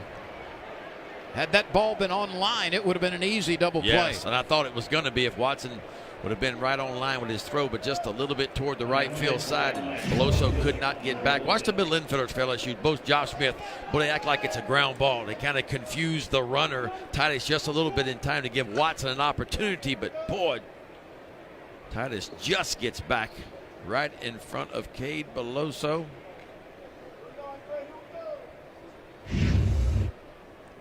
Titus had already rounded second base, so he had to return by way of the bag. Here's Walden, who's 0 for 2. He has reached on an error by Broussard and also bounced out to Broussard.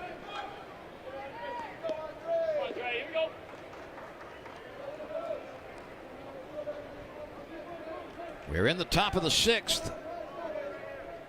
Day 2 of the college baseball season. LSU will meet Air Force tomorrow at 3 o'clock Central Time. The runner's moving, and the throw down is not in time. It came up short of the bag. Broussard did a nice job of fielding it, but had no chance to lay the tag down. That's a 3rd stolen base of the game, and that puts the oh-so-important tying run in scoring position now with 2 out. Titus has swiped a couple of bags. Walden, the cleanup hitter, has a chance to tie the game.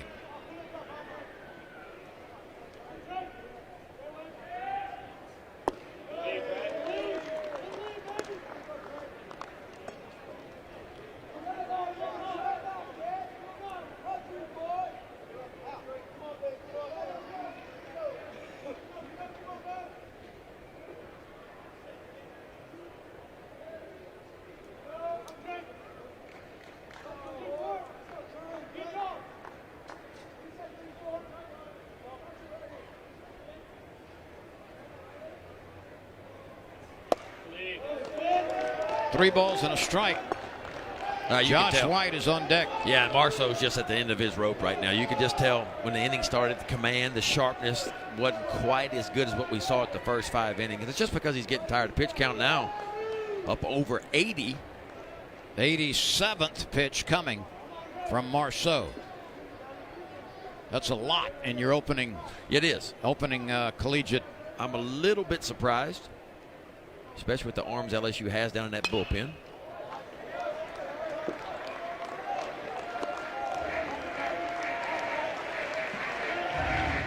But Marceau, unlike Hess, unlike Walker and some others that have pitched already this year, he didn't miss any starts. Like, he was here in fall ball, he worked his arm strength up, he was here in spring, he made all of his spring outings he was supposed to. So from a pitch count standpoint, he was expected to go more than what Hess did, just because Hess had the growing injury and missed a little bit of time. Let's see if he goes 3-2 count. He's had control of the changeup and fastball counts and the breaking ball. Let's see if he challenges with a fastball.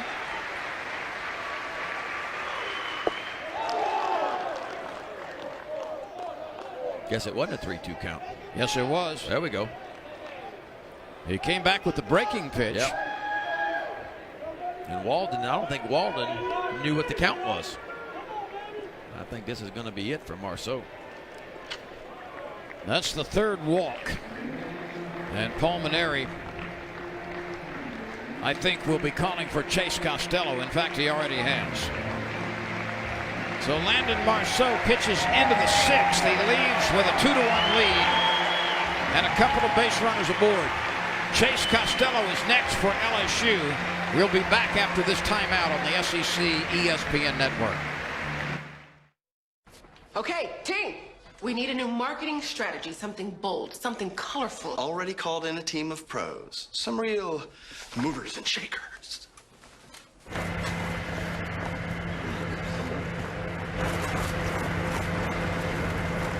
Or we could call Cox Media. They can reach our customers through digital and television advertising. Good idea. Get Cox Media over here. Reach anyone, anywhere, on any screen with advertising solutions from Cox Media.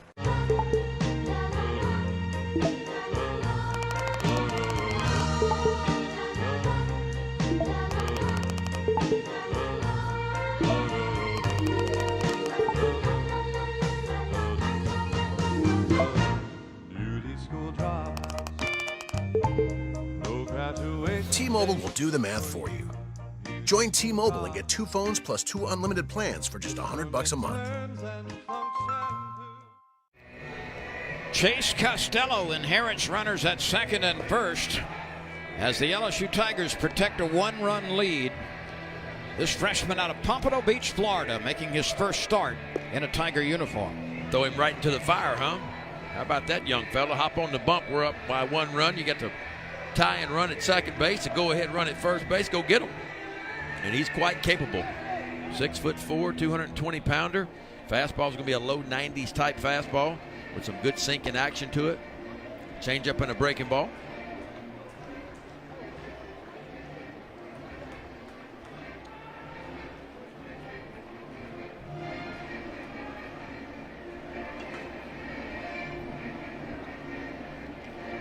Did you see what just happened there? They bring in Costello, and they changed the paperwork for Brock Mathis. In other words, it seems like Costello's got. Watch. Now he's looking at his play chart there, so to speak. Okay, they put a different card on the catcher's wristband then. Yeah. Okay, yeah. To match what Chase Costello is. Palmineri brought it out, gave it to his catcher, and they made the switch. Hal Hughes sets, slings it over, and Beloso is on the receiving end. 1 pitch, and Chase Costello gets the job done. It's that new pitch chart worn by Mathis. That's the key. 2 left aboard. Army gets a run. 2-1 LSU. Lately, advertising to your customers is anything but simple. How do you reach Beth, a mom on the go who's at every game? Or Michael, a coach and teacher who watches sports at home. Or Torrance, Michael's neighbor who likes yard work and talking soccer. Cox Media Local Advertising can put your message where customers are watching. Anyone, anywhere, any screen. Keeping it simple for you. Cox Media, your customers delivered. Call or visit us online today. Kick off the new year with a new iPhone included from T-Mobile. The amazing iPhone XR is perfect for all those New Year, New You selfies. And only T-Mobile has unlimited with iPhone XR included for just $40. So get the iPhone you love most from the most loved in wireless. Bring your family to T-Mobile and get the amazing iPhone XR included for just $40 per line.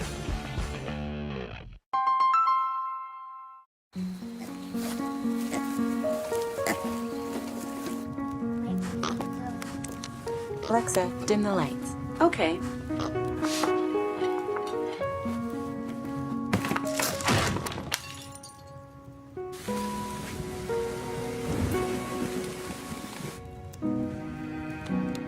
Alexa, drop in on Charlie.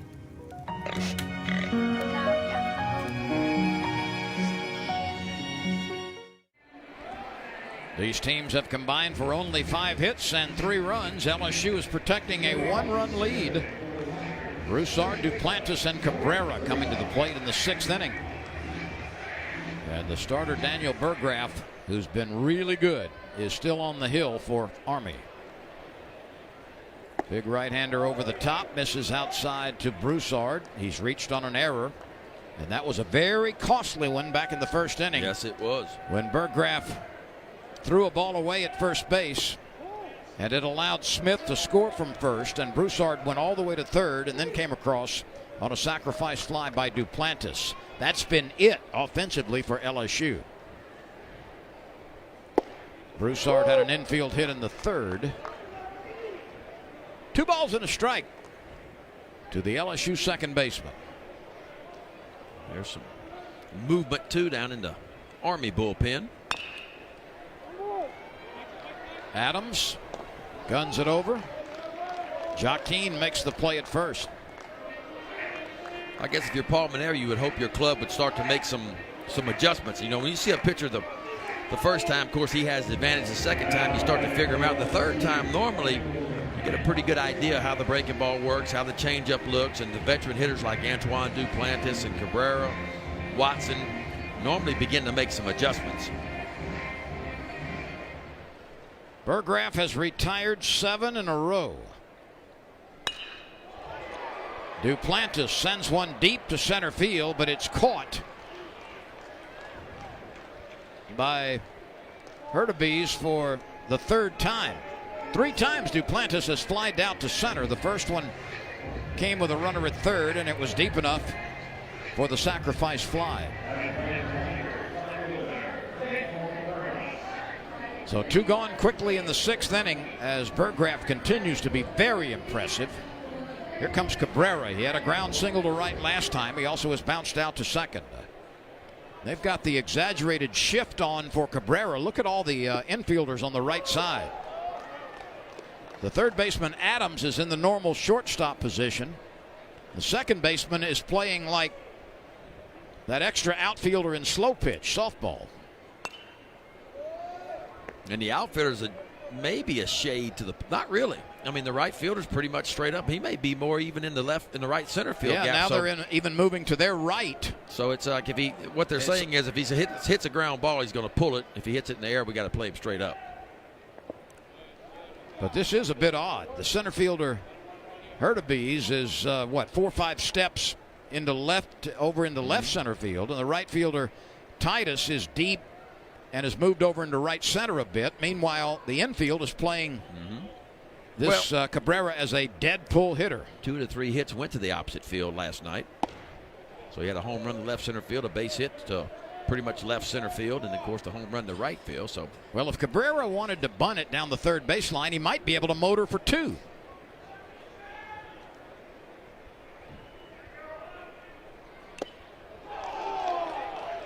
He foul tips that one into the mid of Sirianni.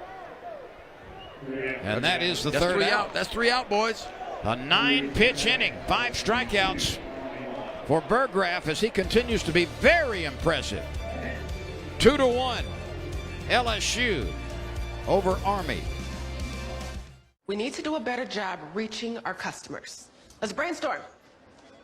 New guy, what you got? Well, we could call Cox Media. Their digital and television advertising can reach our customers through niche targeting. Not bad, new guy, but it's niche, not niche.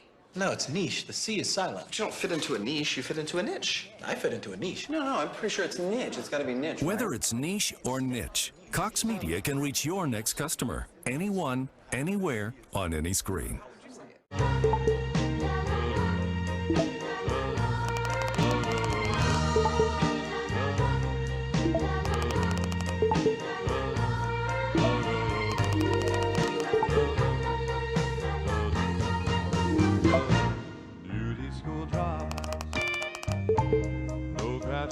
T-Mobile will do the math for you.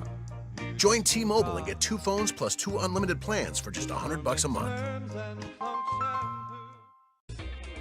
Get 4 lines of unlimited data for $100 a month at Cricket. Ooh, someone's having a good hair day. Smile, you're on Cricket. Uh-oh, guess what day it is? Guess what day it is? Huh? Anybody? Julie, hey, guess what day it is? Oh, come on, I know you can hear me. Mike. What day is it, Mike? Leslie, guess what today is? It's hump day. Ronnie, how happy are folks who save hundreds of dollars switching to Geico? I'd say happier than a camel on Wednesday. Hump day! Get happy. Get Geico. 15 minutes could save you 15% or more. 2-1, LSU over the Black Knights. Army bats in the top of the 7th. With former Olympic gold medal winner Ben McDonald. I'm Len Rollins. Costello whips in a strike.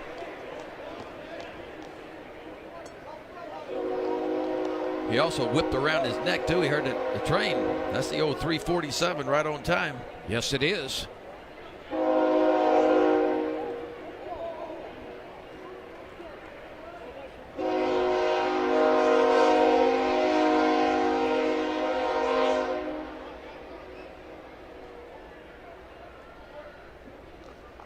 Well, they've changed that call. They've made it ball 1. It doesn't matter. That ball bounces off the hill and then moves on into center field.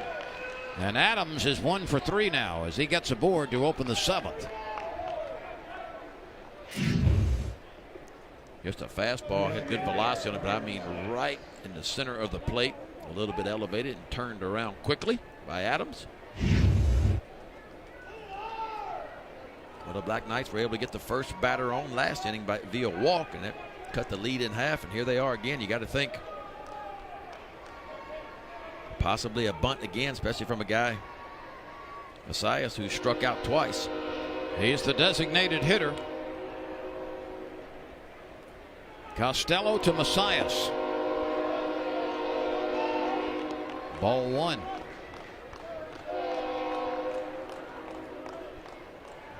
Ben, I used to enjoy at the old Alex Box Stadium the stories about the trains that would go by closer to the ballpark than this one is here. And the old timers would spin that tale about foul balls would land in an open car and they would find it in Memphis or St. Louis or Kansas City.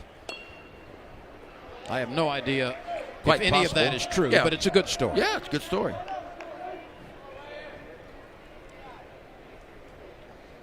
Let's see, at the old box now, the train would travel down the left field line, right? The third base side, and then go on down that way. Of course, here at the new box, and I say no, this would be an 800-foot home run. To land one in one of those open cars. But not so in the old box.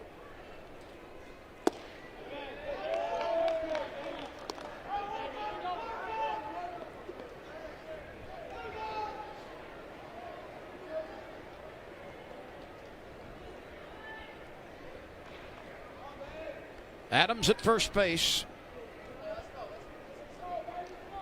2 balls and a strike on Carter Messias with Brendan Sirianni on deck. Well, this has been a game we did not expect. We talked about in the open. Army put up 17 runs yesterday on 18 hits. LSU had an offensive explosion as well. Scored 12 runs. Well, we got a 2-1 ball game here in the top of the 7th. The play is made at first base. The sacrifice bunt is successful.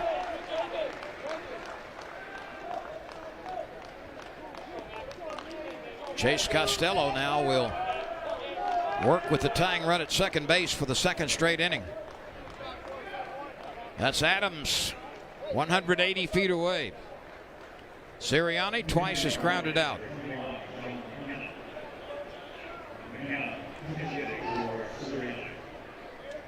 Army is going to send a pinch hitter to the plate. This is John McKenna. So McKenna is batting for the catcher, Sirianni.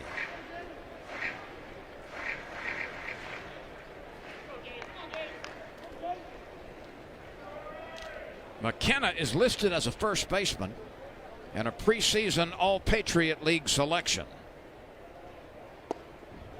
A breaking pitch misses.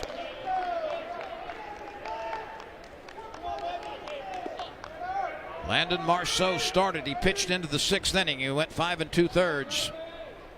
He walked 3. He struck out 5. He allowed only 2 base hits and a run.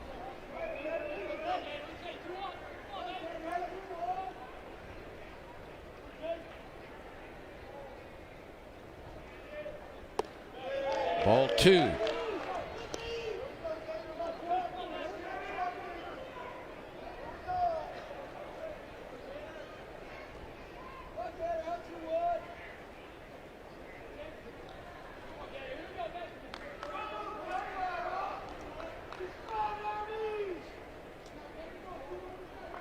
This is McKenna's first at bat of the season.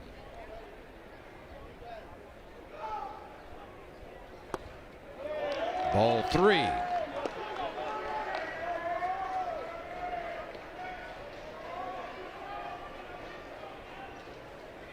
Well, Army's been impressive. Both on the mound. One little hiccup on defense cost them a couple of runs, but other than that, they've done all the little things right. They've stolen 3 bases. They got 2 sacrifice bunts down. They continue to just chip away at LSU.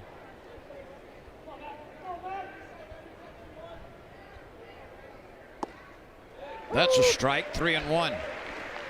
McKenna last year was an everyday player. He started all but one of Army's 59 games.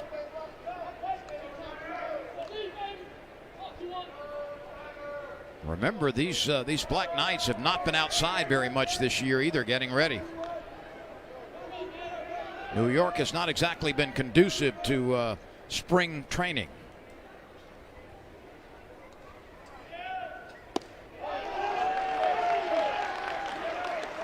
Runners at first and second after the 4th walk of the afternoon from LSU pitchers. So now the double play is a possibility. Adams remains at second, McKenna on first, and here's Martin, the shortstop, who has fly to right, and he walked in the 6th inning and scored the first run for Army. Well, the little bit we've seen from Costello, he's got a good fastball, and it's got some good sinking action to it. That's just what he needs right now. Good 2-seam fastball. Keep it down in the zone and see if you can create a ground ball. Now LSU's bullpen gets into action in a hurry. There's a right-hander, Trent Vettmeyer, working furiously to get warmed up. He pitched to one batter last night.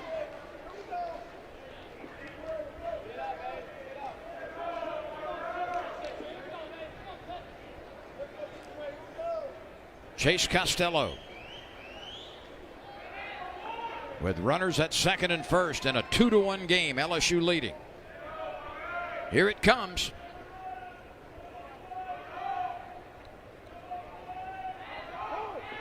Time is called before the pitch.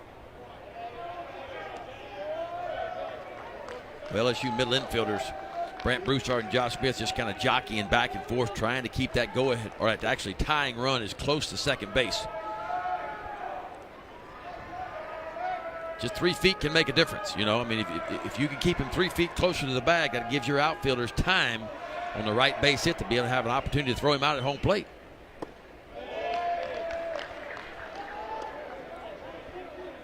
As a pitcher, though, you got to know if they're jockeying back and forth and they get close to that bag, you don't want to deliver the ball to home plate because you create a hole that a ground ball routine can just go through. So you let them jockey back and forth, settle, and once they get back to their positions, then you deliver the ball to home plate.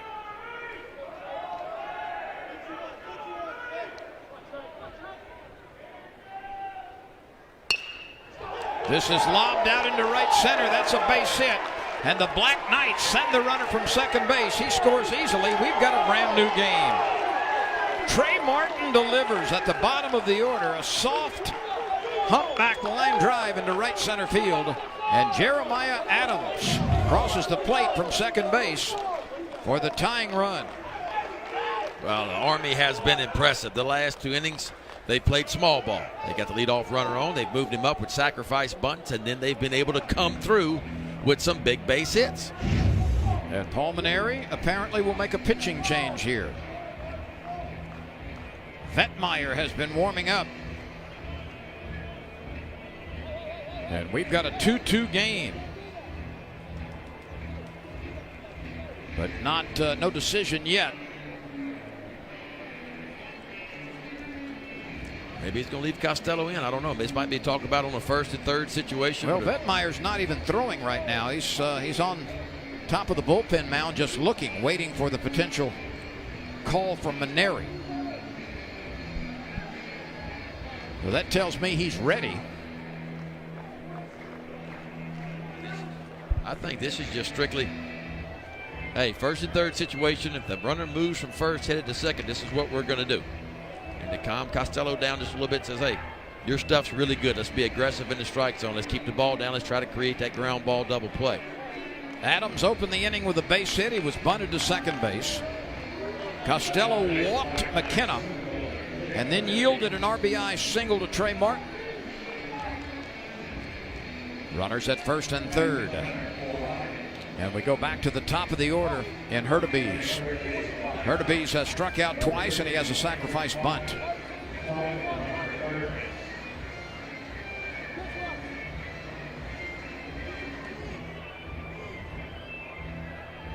We talked about the speed of Hurtubise. He's a tough guy to double up if you're looking for a ground ball double play. But what you very well could see here is some type of squeeze, safety squeeze. And we've got a runner at third as Hurtubise shows bunt. So McKenna has been lifted at third base, and it's Anthony Crompton, the pinch runner at third.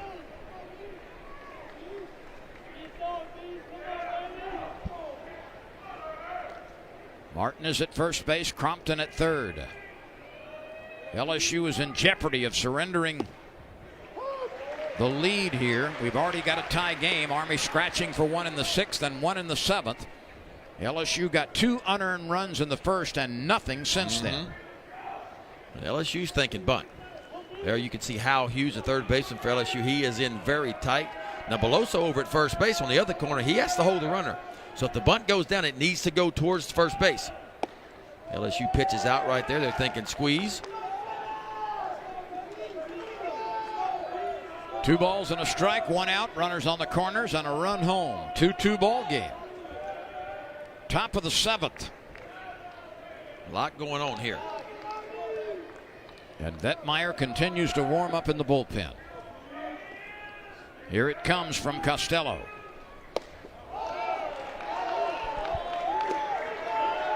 Remember, the old third to first move is now out in college baseball. That's also one of the new rule changes. You can't fake it.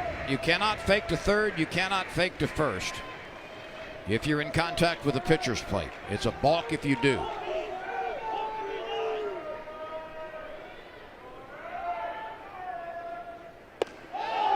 Those last 3 pitches were not close. Yeah, and I think that was by design. Because it looked like to me, if I'm watching Mathis, the catcher from LSU, he was putting the glove up. It was almost like an intentional walk.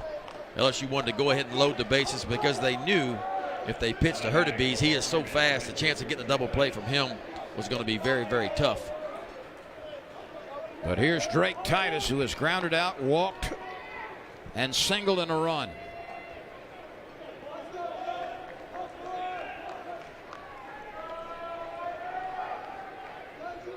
There's a Knight on every base.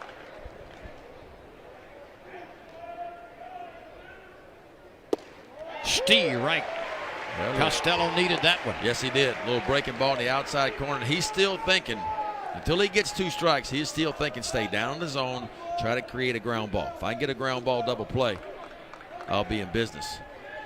Now, once he gets to 2 strikes, all bets are off. Then he may go for the strikeout. Joaquin is on deck. He works ahead, 2 strikes. LSU's infield is at double play depth. Adams has scored. Crompton is the runner at third. Martin at second. Hurtubise at first.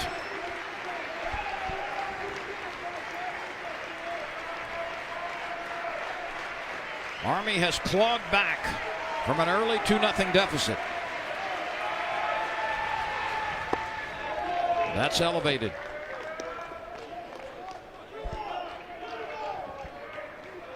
I like it. Change the eye level a little bit. You may come right back with a breaking ball behind it. Whatever it is, it needs to be down.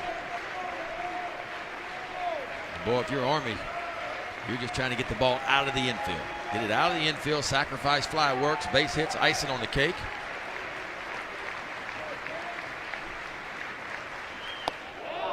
That is over the head of Drake Titus.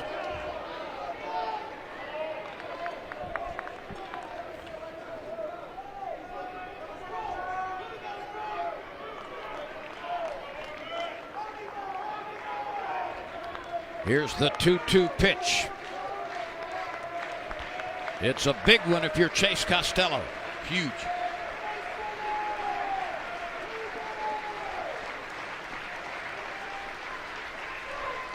A breaking ball hits him on the shoulder, and Army takes the lead. No, they're calling him out. They say he stuck his arm out and initiated the contact. And this is going to bring a bit of a discussion. And the Army coach has been ejected.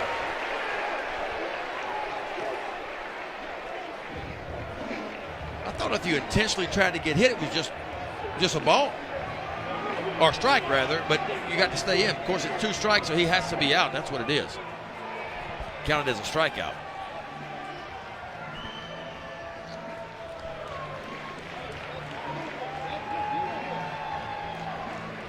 You got to think. And boy, I tell you, this is a marginal call now. I mean, this is one of the calls you talked about. Did the batter hit the ball or did the ball hit the batter? So the ejection, and let's take a look. This is a breaking ball.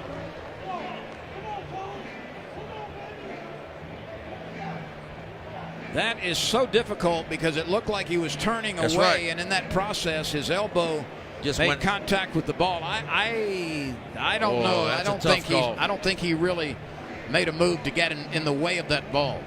That is a tough call now. I mean, he's spinning away. This is normal reaction to try to get out of the way of that pitch. Now, this is reviewable.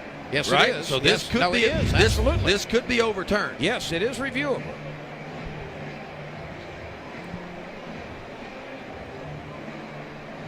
Hit by a pitch is reviewable this year. But it's very important what the call on the field was, because if the evidence is inconclusive, then the call on the field will stand.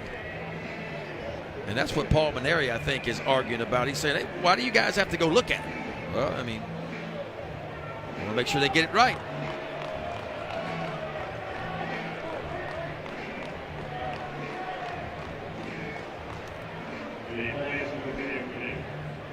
Well, this is a game changer here. I mean, this is the biggest call of the game.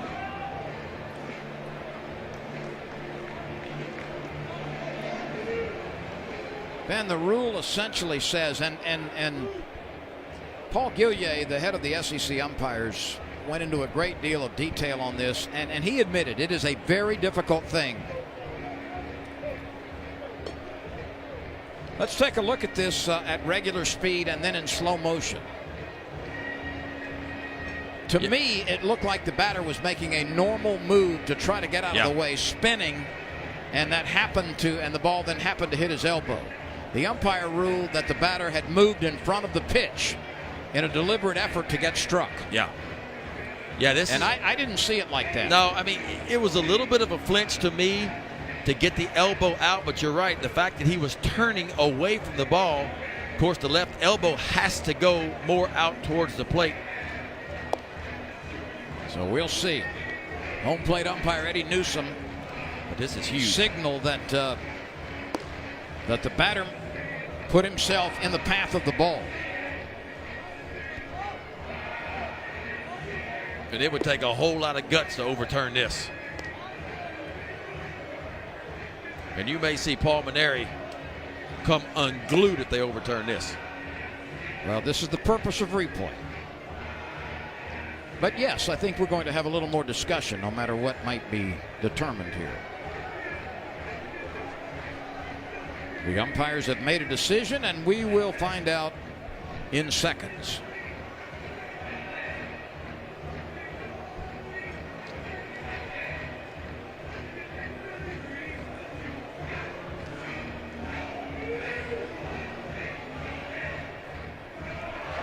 The call stands. LSU, the recipient of a call that went in its favor. So 2 outs now.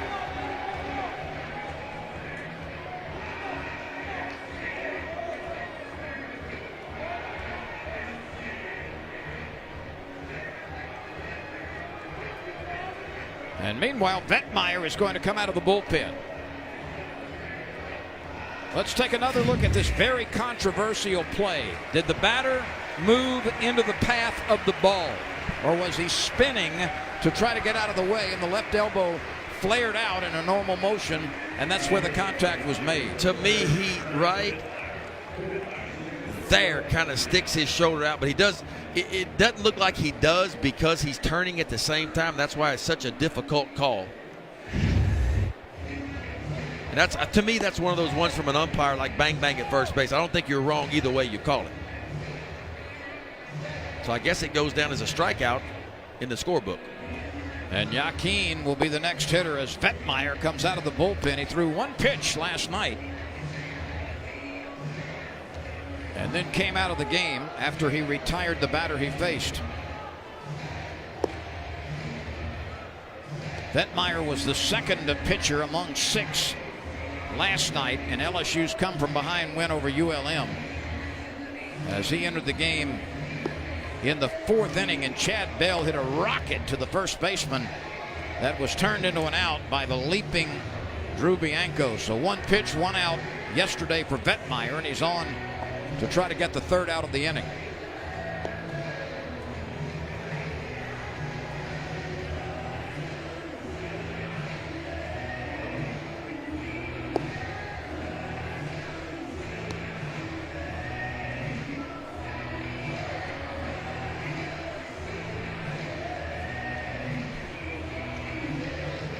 Vettmeyer's going to be 87 to 91 with the fastball. A really good changeup. An improving breaking ball.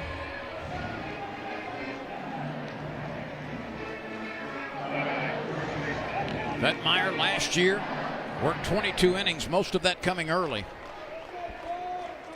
Yeah, and the walks is what got him in trouble and kind of got him out of favor with the coaching staff. 13 walks in just 22 innings pitched, because the stuff's good, but you got to be able to throw strikes. The bases are loaded. A strike from Vettmeyer to Anthony Joaquin, who had 5 base hits yesterday against Air Force. He's 0 for 3 today. He's bounced back to the pitcher. He's flied to left. He's flied to center. Talk about getting your season off to a good start, huh? Don't forget those 8 runs batted in as well yesterday.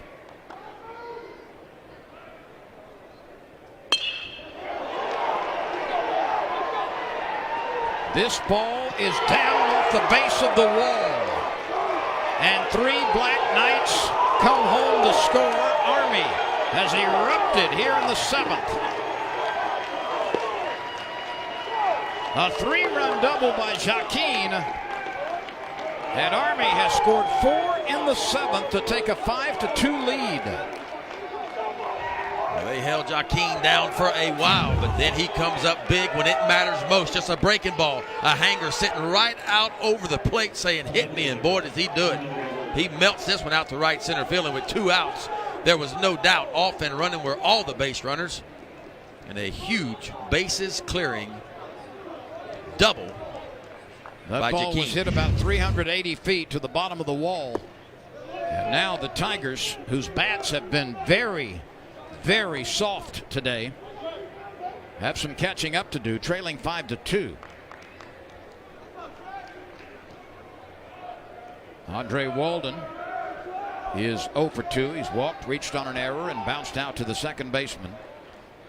Vetmeyer needs to take care of business and get that line drawn in the sand. And the Tigers will send another pitcher down to the bullpen.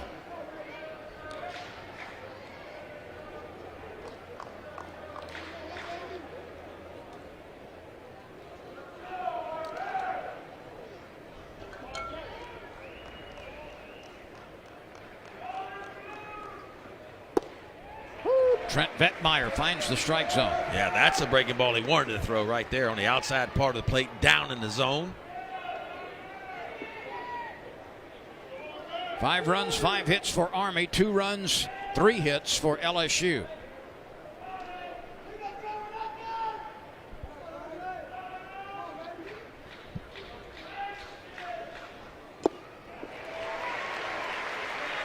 Well, Vetmeyer just all breaking balls here, which kind of surprises me.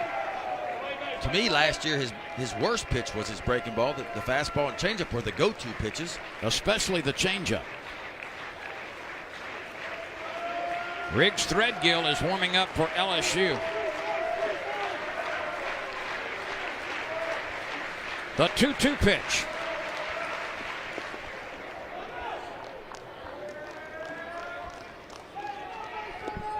First base is open.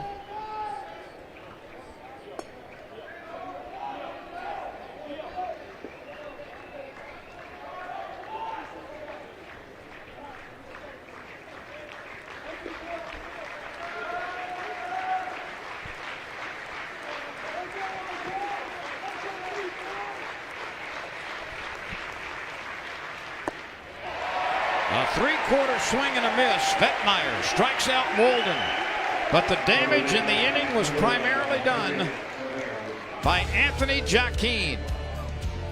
He's 6 for 9 now over the weekend with 3 doubles and 11 RBI, and 3 of them come on this swing with the bases loaded as he drives it off the base of the right center field wall. Army, 4 in the 7th, now has a 5-2 lead. We need a new marketing strategy, something bold, something colorful. Already called in a team of pros. Some real movers and shakers. Or we could call Cox Media. Reach your next customer with digital and television advertising from Cox Media. Kick off the new year with a new iPhone included from T-Mobile. The amazing iPhone XR is perfect for all those New Year, New You selfies. And only T-Mobile has unlimited with iPhone XR included for just $40. So get the iPhone you love most from the most loved in wireless. Bring your family to T-Mobile and get the amazing iPhone XR included for just $40 per line.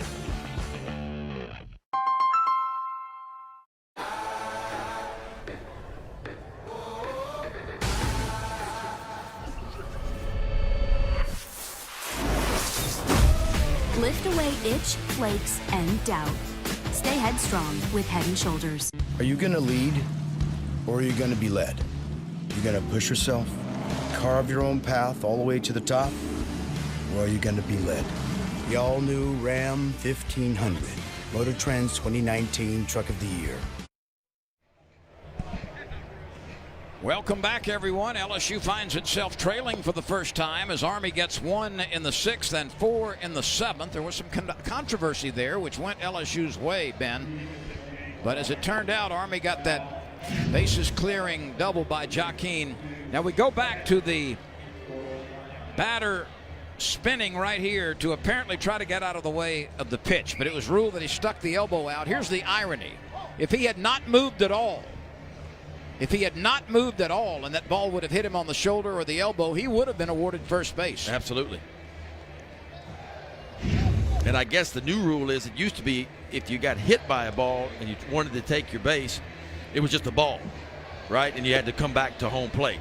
Right. But now it's if you intentionally try to get hit, which was the ruling there, it's an automatic strike now. And because there were 2 strikes, that's the 3rd strike, and he's out. But I find it a bit ironic that had he just not moved at all. Right. But your natural inclination is to try to get out of the way. At any rate, right now, the LSU Tigers need to find some offense. Yeah, I tell you what, Burgraff has been outstanding. Blake Ledoux is now catching. You might think he's from Louisiana, but he's not. He's a Texan. That's close enough. And you're right, Daniel Burgraff has been as good as you could possibly expect tonight. He's pitching into the 7th in his first start of the year. He's limited LSU to 3 hits. That's been the difference maker right there, the breaking ball. Just LSU has not picked it up. They've not seen the spin on it. Not been able to lay off the ones like that are not strikes. Burgraff has not walked a batter. He has fanned 5. And the only base hits have come from Josh Smith to lead off the game. A 4th inning ground single to right by Cabrera. And an infield hit in the 3rd by Broussard.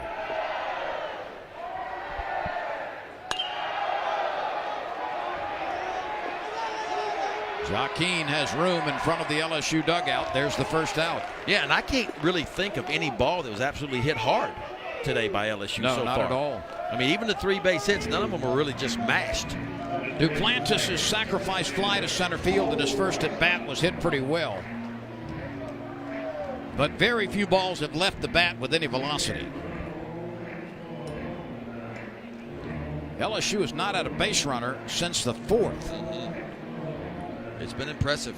10 straight batters retired by Burgraff. But again, you go back to the numbers last year, and this young man, 7-3 with a 2.9 ERA. He's an SEC quality pitcher. No doubt. Let's see if Saul Garza can get aboard. He's 0 for 2. He has struck out and bounced out to the second baseman.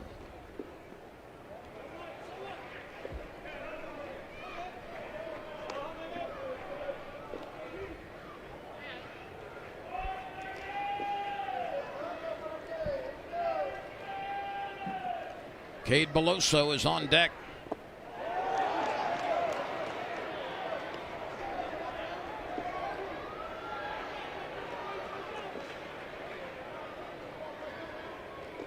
Ben, the last 5 batters in the LSU lineup are 0 for 11 today. Yeah.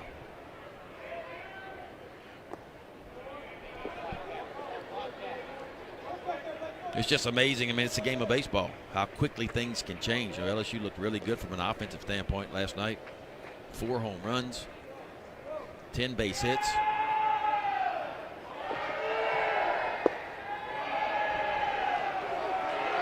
Three balls, 2 strikes.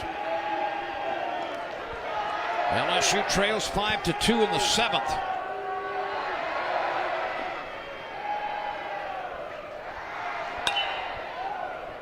This will twist out of play into the right field bleachers.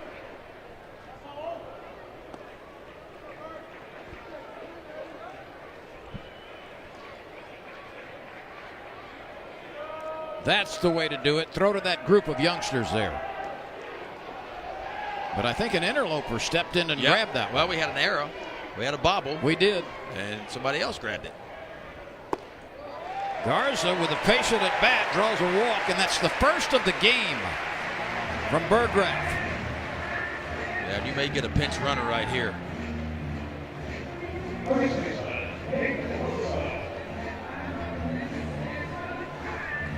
And the Tigers send a Giacomo in to pinch run. Giovanni to Giacomo. Gio. That's too hard for me to say, so I'm just going to say Gio.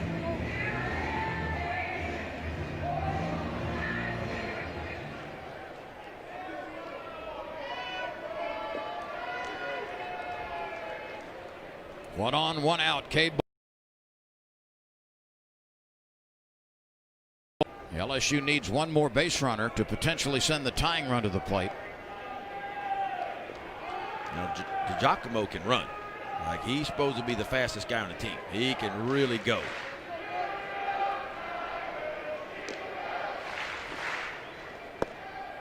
A strike to Beloso. I think in a closer game, maybe a one-run game, he gives it a shot to get in scoring position, but not down 3. LSU needs base runners.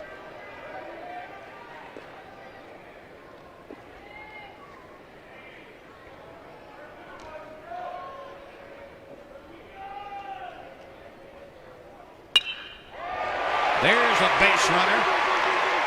The Giacomo has to stop at second. And Cade Beloso finds the hole on the right side with a one-hopper through the infield. Yeah, just a mistake.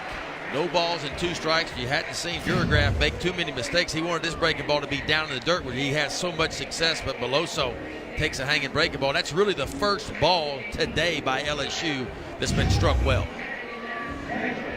And it's the first base hit since the Cabrera single to open the 4th inning. We'll check the pitch count on Burgraff. He's been really efficient. He had not walked a batter prior to the one-out walk to Garza. Yeah, I got him at 90. There it is. 62 of those 90 have been for strikes. Oh, he's filled it up. I mean, he has been on point, and you can tell. A little bit like Landon Marceau, you know, this last inning for him, he's just not quite as been as sharp. A few mistakes, you mix a walk in, you hang a breaking ball 0-2, and I think it's going to get him out of the ball game. But nonetheless, just an outstanding job by that young man. And the left-hander has been summoned from the Army bullpen, so we'll take a break here. As the Black Knights, who got 1 in the 6th and 4 in the 7th, have a 5-2 lead. The Tigers with 2 aboard in the bottom of the 7th. Lately, advertising to your customers is anything but simple. How do you reach Beth, a mom on the go who's at every game? Or Michael, a coach and teacher who watches sports at home? Or Torrance, Michael's neighbor who likes yard work and talking soccer? Cox Media Local Advertising can put your message where customers are watching. Anyone, anywhere, any screen. Keeping it simple for you. Cox Media, your customers delivered. Call or visit us online today. Kick off the new year with a new iPhone included from T-Mobile. The amazing iPhone XR is perfect for all those New Year, New You selfies. And only T-Mobile has unlimited with iPhone XR included for just $40. So get the iPhone you love most from the most loved in wireless. Bring your family to T-Mobile and get the amazing iPhone XR included for just $40 per line.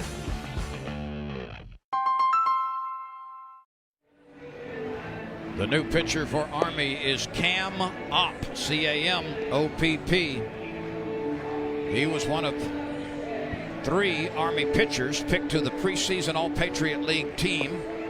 Cam Opp appeared in 25 games last year. He won 5 of 7 decisions. He had 4 saves and an earned run average of 2.66, 61 innings, only 25 walks, and well over a strikeout per inning at 72 in 61 frames. Yeah, he was in the weekend rotation last year. Matter of fact, he was the guy last year in the regional that they got invited to, that when they pulled off the big upset of NC State, he was the starting pitcher, worked 6 1/3. So it's some good stuff, especially from the left side. It's 92 to 94 miles an hour with a good breaking ball. So, and Ben, not only did he strike out more than 1 per inning, he only allowed 48 hits in those 62 innings.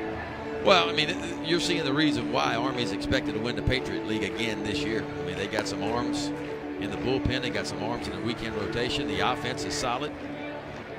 That young man right there pitched a whale of a game. 6 1/3 innings for Daniel Berggraf. Only 4 hits allowed. 2 unearned runs, and they came in the first. 1 walk, 5 strikeouts.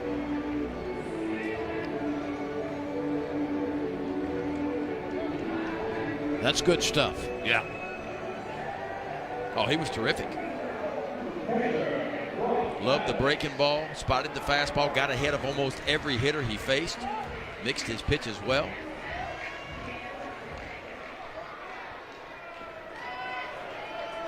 Mathis has struck out twice.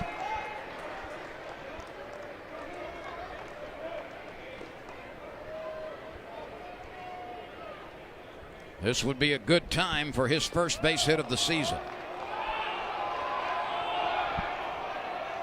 He was 0 for 2 yesterday with a run scored.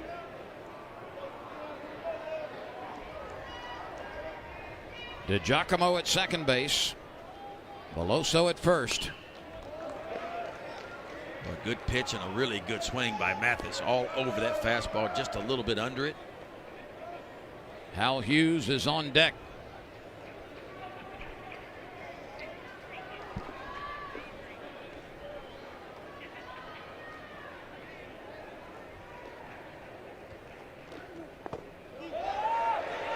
DiGiacomo is on his way to third, and Veloso follows him to second base. Well, that's just good base running there. That's reading down angle as a base runner. You want to get your secondary lead, and you want to read down angle. You see DiGiacomo right there. As soon as he sees it bounce, he is off and moving. The ball kicked about 15 feet away, but it doesn't matter. If you get a good jump, you read down angle, you can advance 90 feet. That's exactly what both Tigers do.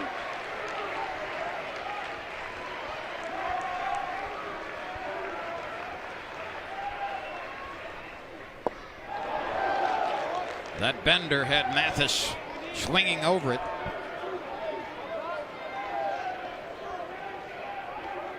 And you can see why it's so high on Cam Ott. Left side, good fastball up to 92. Good breaking ball to back it up.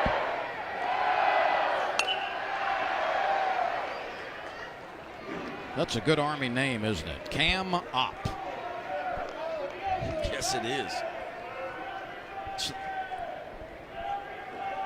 Cam is short for Cameron, but it could be short for camouflage. Op could be short for operations.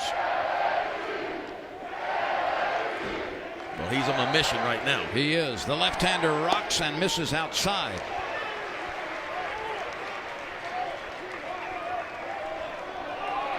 Uh-oh, something just happened. They have called a balk on Cam Op. DiGiacomo is awarded the plate. Veloso moves up to third. And let's take another look at this.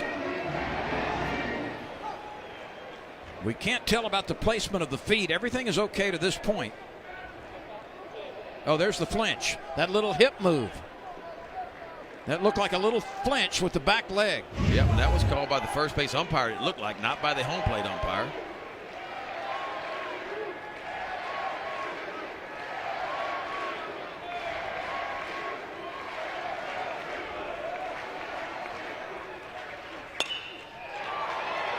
This is hit to shallow center field.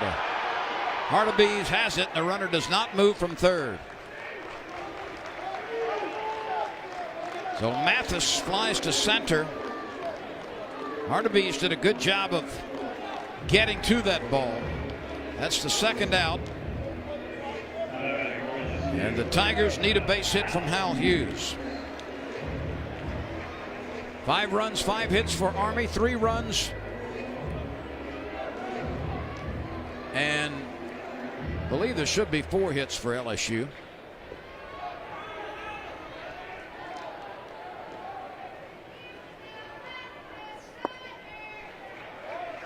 Scoreboard here at the ballpark is a hit short.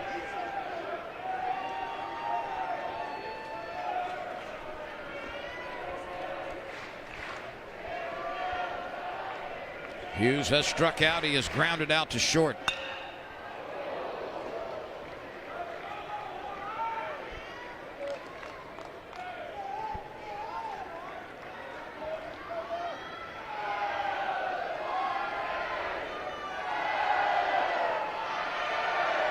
Josh Smith, representing the top of the order, is on deck. Here it comes to Hughes. Stee right. Just a little twist at the end. That's a good breaking ball. Looks like a fastball for most of the 60 feet 6 inches, and then right at the last second, a good downward bite.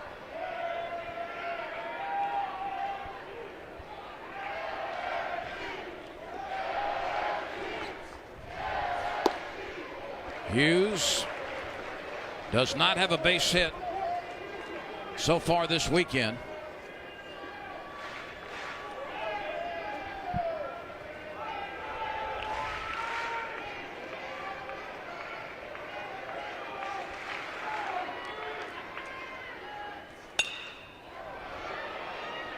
This will be a souvenir in the right field corner. Drama in the 7th. LSU has found a run but trails 5-3. So for the second straight night, can the Tigers come back in the late innings?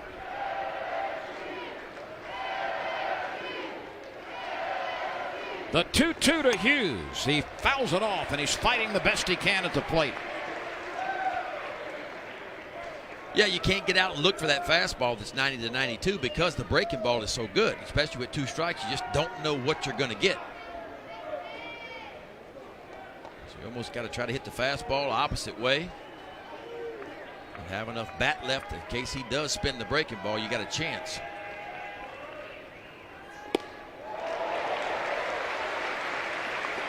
Three and 2.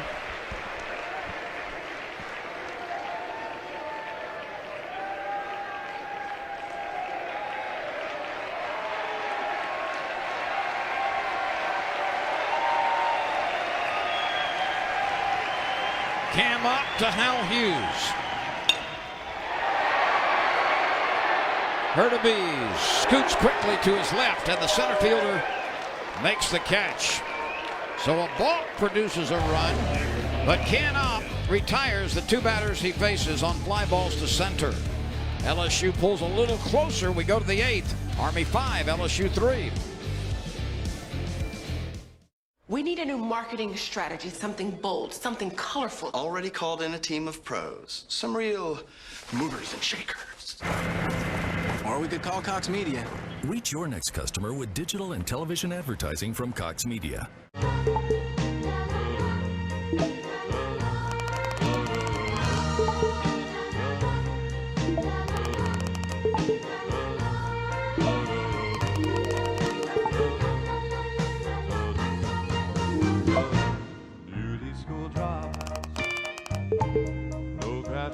T-Mobile will do the math for you.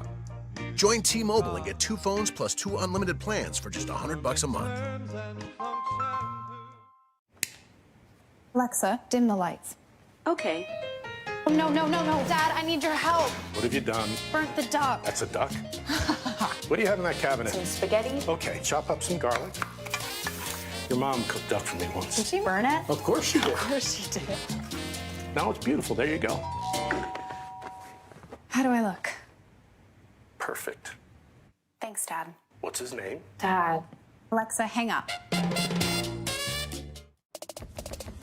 Introducing Wendy's $5 Giant Junior Bacon Cheeseburger Meal. For $5, this giant comes with double the beef and bacon, nuggets, fries, and a drink. There's nothing junior about it, except the price. For a limited time. Army 5, LSU 3, and Riggs Threadgill is the new LSU pitcher. This freshman from Fredericksburg, Texas, is making his Tiger debut. A 6'4", 215-pound right-hander. So Threadgill comes on after the Tigers got a run in the 7th to pull a bit closer. Army leading by a pair on the strength of a run in the 6th and 4 in the 7th. And LSU limited to just 4 hits today.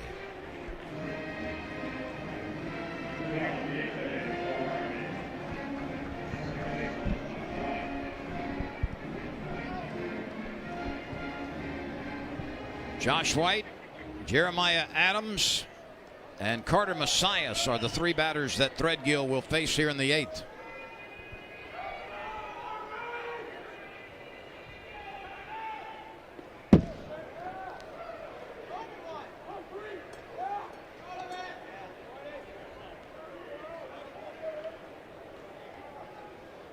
5 runs, 5 hits, and an error for Army. 3 runs, 4 hits, and an error for LSU.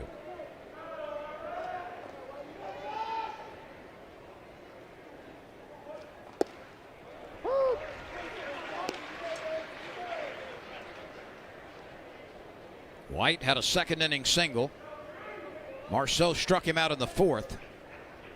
And he was the first batter against the LSU reliever in the 6th inning.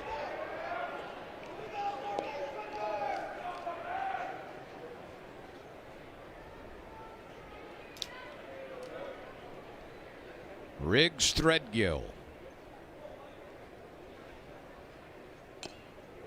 2 balls, 2 strikes.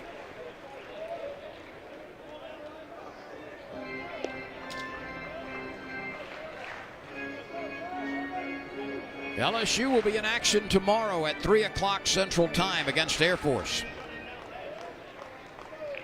We'll have that game for you on the SEC ESPN network. Broussard gets in front of the spinner, and there's the first out.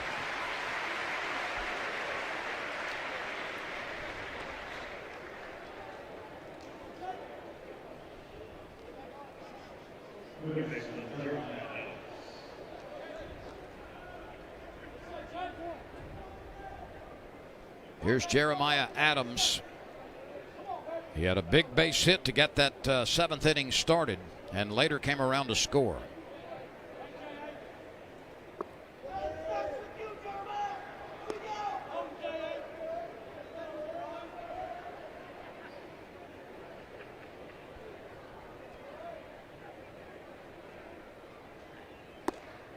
Two balls and no strikes.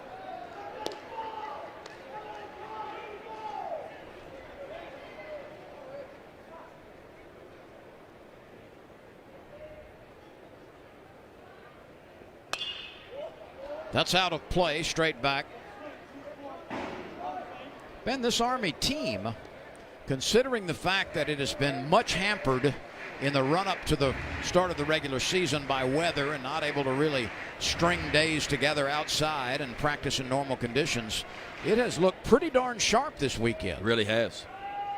In all phases, really.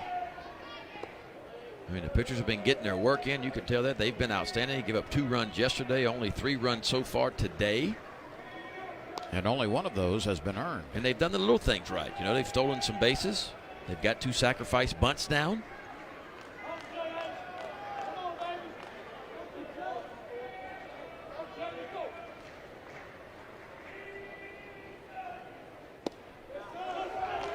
Threadgill passes Jeremiah Adams. LSU pitchers have walked 6. That's too many. Yes. Remember, that was the problem for the pitching staff last year. I know it's a totally different pitching staff for the most part, but still. LSU's ERA last year, 13th best out of 14 teams in the SEC, and way too many walks. Here's Carter Messias. He has struck out twice and executed the sacrifice bunt in the 7th inning, which has been the pivotal inning so far. A strike from Threadgill.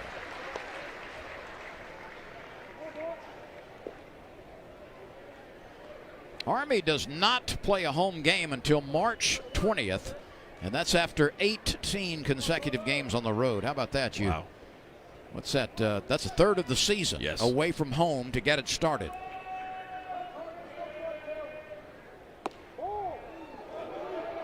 Well, and that's the disadvantage you're at, you know, when you're in the Midwest, Northeast. You know, it's just the weather just doesn't allow you. The college baseball season starts so early in February that the weather is just tough to deal with. Adams at first with 1 out.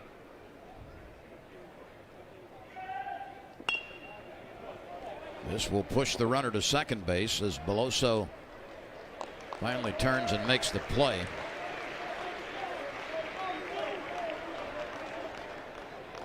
So the sacrifice bunt for the 2nd consecutive at bat. And Adams moves to second. And Blake Ledoux, who came into the game defensively earlier gets his first at bat.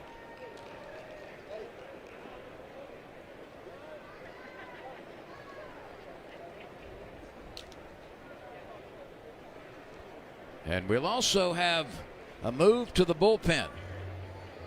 Aaron George, a right-hander, is next for LSU. We'll step aside here with Army in the 8th, leading the Tigers in front of a big crowd in Baton Rouge. It's 5-3 Army.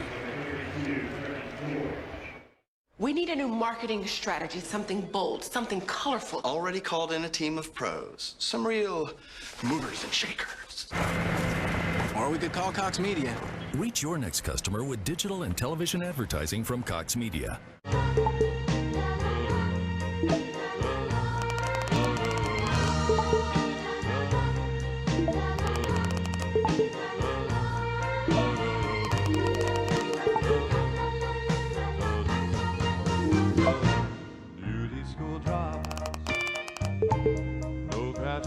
T-Mobile will do the math for you. Join T-Mobile and get 2 phones plus 2 unlimited plans for just $100 a month.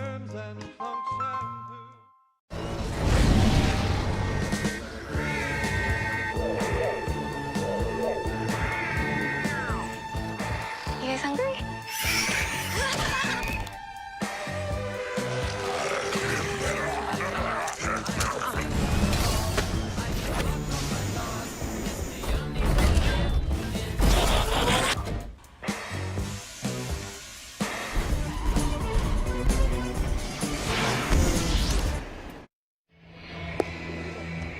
Aaron George at 6'5", 232 pounds, from Monroe, Louisiana.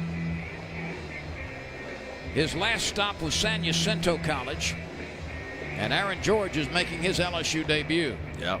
Big right-hander, fastballs in upper 80s, maybe touch 90 fastball. Breaking ball changeup. Sand Jack, where one Roger Clemens went to school before he went to the University of Texas. Certainly one of the most renowned junior college programs. Yes, no doubt. Well, Wayne Graham was the head coach then. Won a Before he spent 60 years at Rice. That's right. That's one of my favorite guys in college baseball, and he's departed now, but from Rice. But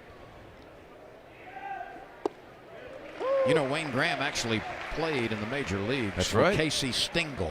You ever see him fill out a lineup card? Oh, it's remarkable. His penmanship is. What do you call that when you go to school to? He was a draftsman. He was a draftsman. I can't even say it. Calligraphy? Yeah, that's it. He was a draftsman by trade, though. Yeah, I guess, back in the day, he said, pro ball, of course, didn't make any money way back then. So in the offseason, that's what he did. He held a job. Went to draft school.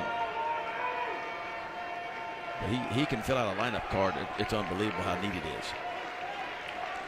Blake Ledoux at the plate. Aaron George trying to take care of business here to keep the lead at 2 for Army. Looking to the bottom of the inning, it'll be Smith, Broussard, and Duplantis for LSU. Right now, there's still work to be done here. 1-2 pitch. Grounded foul.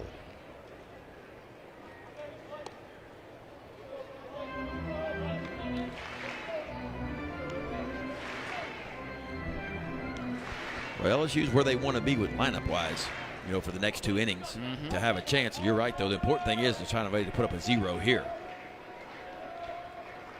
2 runs doable. You get 3 or 4 runs, makes it really tough.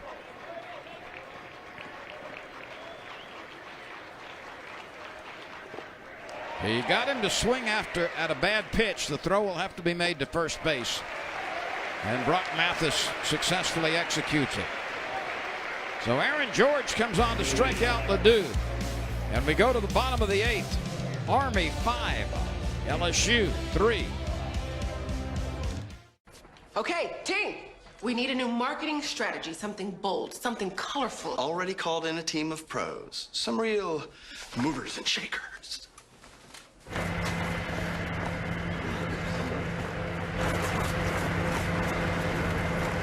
Or we could call Cox Media.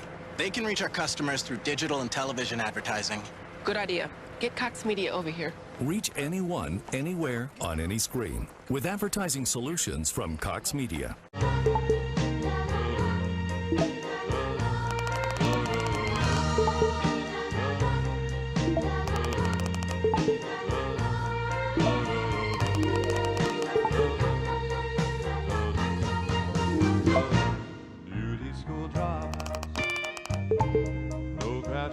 T-Mobile will do the math for you. Join T-Mobile and get 2 phones plus 2 unlimited plans for just $100 a month. Well, the youngsters out at the ballpark dancing to the music from the public address system here at Alex Box Stadium, Skip Bertman Field. These Tiger fans would love to have something to cheer about with Cam Opp back on for his first complete inning of relief. He faced 2 batters in the 7th. He balked a run home, but he also induced fly ball outs to center field off the bats of Mathis and Hughes. Now it's Josh Smith at the top of the order. He had a first inning single and he scored. Since then he's fouled out to third base and popped up to the shortstop.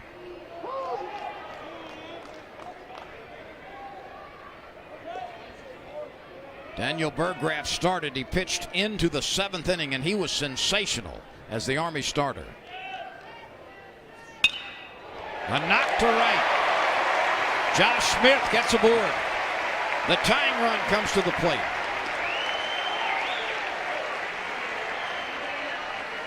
Well, LSU so missed Josh Smith last year. They missed him from a leadership standpoint. They missed him out at shortstop, and of course they really missed him at the plate, because he's a difference maker. Smith had a couple of hits last night. He's got a couple of hits today. Here's Broussard, who's 1 for 3. The infield hit came in the 3rd. Army's got all kinds of people warming up in the bullpen. Here's a knock to right. Josh Smith stops at second. Both Smith and Broussard send ground balls through the right side. Well, that's when your veterans come in. Your veterans come into play when you need them the most. And Josh Smith comes up, lead off single. Brant Broussard inside outs the ball. The second baseman, White, was played in double play depth, shaded way over toward the second base bag, so there was a huge hole. I think Brant Broussard saw that coming up and just inside outs the ball, shoots it that way. All of a sudden, LSU first and second here at the bottom of the 8th, and the go-ahead run now at home plate. Antoine Duplantis comes to the plate. He's 0 for 2. 3 times he has flied to center field. The first one was a sacrifice fly. Look at outfielder Hurtubise in center field. He's nearly scratching his back on the center field wall. Yeah, I don't understand that. I mean, I get it. You don't want to get a ball over your head. But, I mean, do you have to play that deep? If it gets over your head there, that's the center fielder. He's not far from the warning track. And the right fielder is just as close to the dirt as well. This outfield is very deep all the way around. And a foul ball at the plate.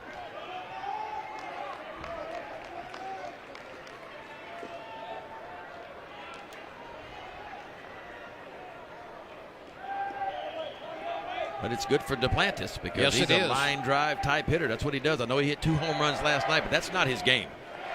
His game is line drives, base hits. That's what he does. He'll have to find one from an 0-2 count.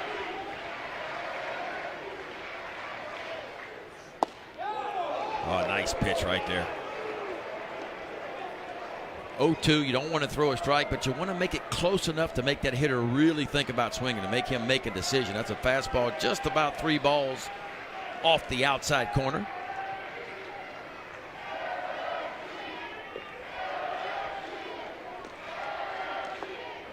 We talked about it last night, how good Duplantis has been against left-handed pitching. He hit .381 a year ago against left-handed pitching, and that's in nearly 100 at-bats. Yeah, and that's much higher than what he hit against right-handers, which doesn't always make a lot of sense, but he stays in it typically very well, lefty versus lefty.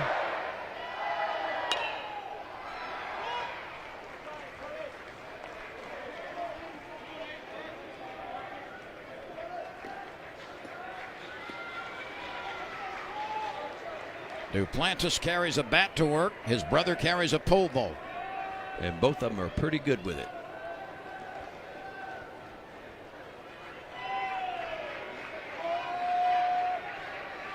Smith and Broussard aboard after singles to right. Here it comes at 2-2. Bounced sharply to the right side. The spin to second for one. The relay back to first. Double play. White, Martin, and Joaquin turn it over, and that was beautiful. Well, you will not see a better turn than that. Army last year fielded at 971 second best. This is a rocket. How about the second baseman White? Spins around, just throws a dart over to Martin, who quickly gets rid of it with something over to first baseman Joaquin. That is a huge double play here in the bottom of the 8th inning. That is executed perfectly, and it was all started by White, who made the pluck and then the pirouette, and then delivered the strike to Martin at shortstop in a position where he could get rid of it quickly. And here's the exaggerated shift again for Cabrera, who's 1 for 3. The base hit came in the 4th.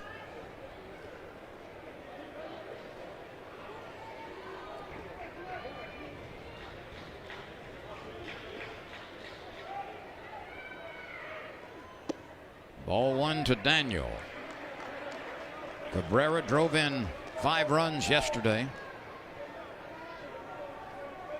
Second baseman Josh White is literally 45 feet out on the outfield grass.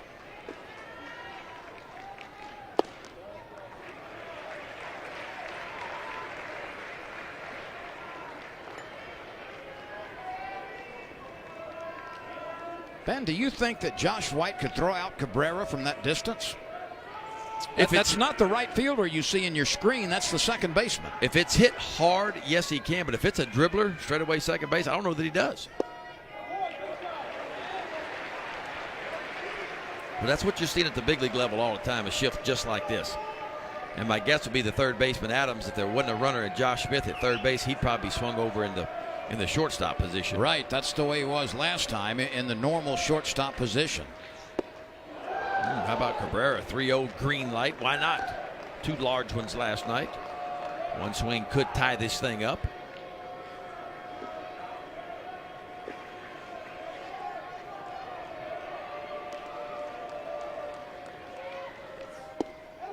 Sir, a good pitch right on the outside part of the plate.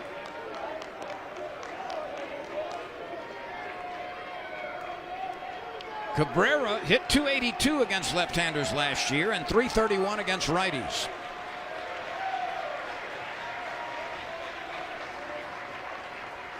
The Tigers need to extend this inning, but it won't come on this pop-up.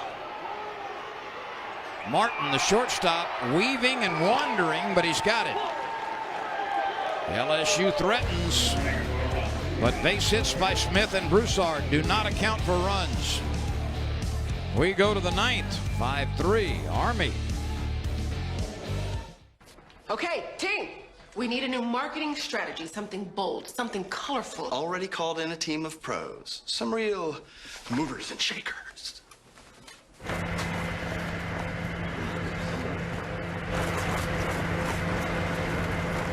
Or we could call Cox Media. They can reach our customers through digital and television advertising. Good idea. Get Cox Media over here. Reach anyone, anywhere, on any screen with advertising solutions from Cox Media.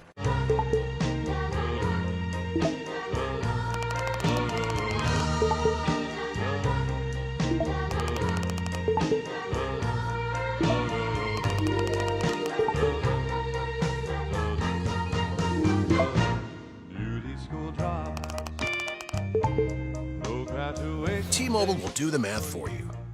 Join T-Mobile and get 2 phones plus 2 unlimited plans for just $100 a month. Now this is Daddy's favorite song.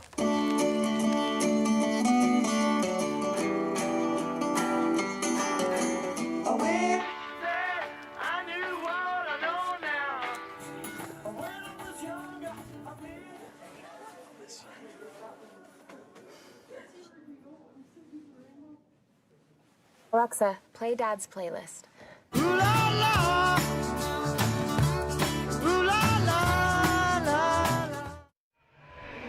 LSU has 3 outs with which to work, but first it's got to get through the top of the 9th inning, and Army has a 5-3 lead. Todd Peterson is the 6th LSU pitcher this afternoon. The Tigers used 6 yesterday.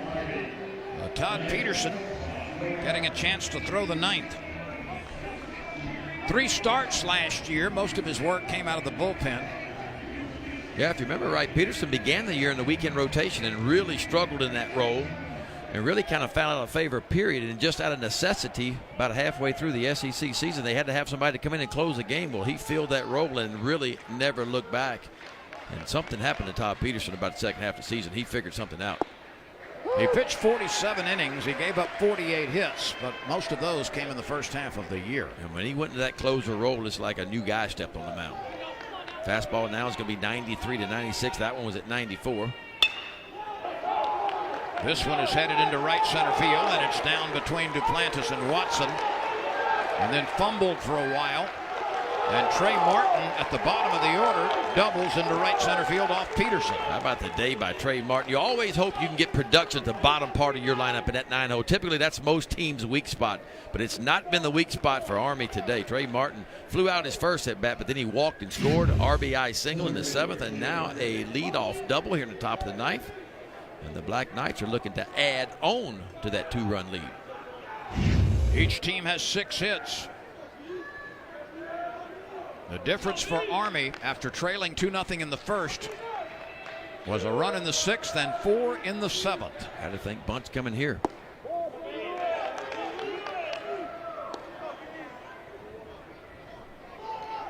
LSU will play Air Force tomorrow at 3 o'clock Central Time.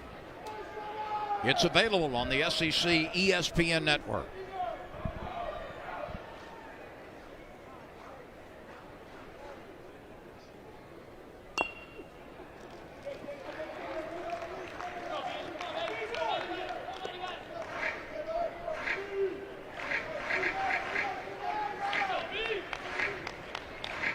LSU's men's basketball team playing Georgia tonight in Athens. That's available on the SEC network.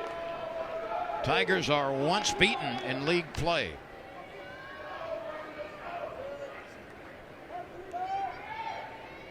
Yeah, and undefeated on the road, too, right in SEC play. This bunt will push the runner to third. And again, Army doing the little things right, Ben. 4th successful sack bunt of the day. 4 for 4.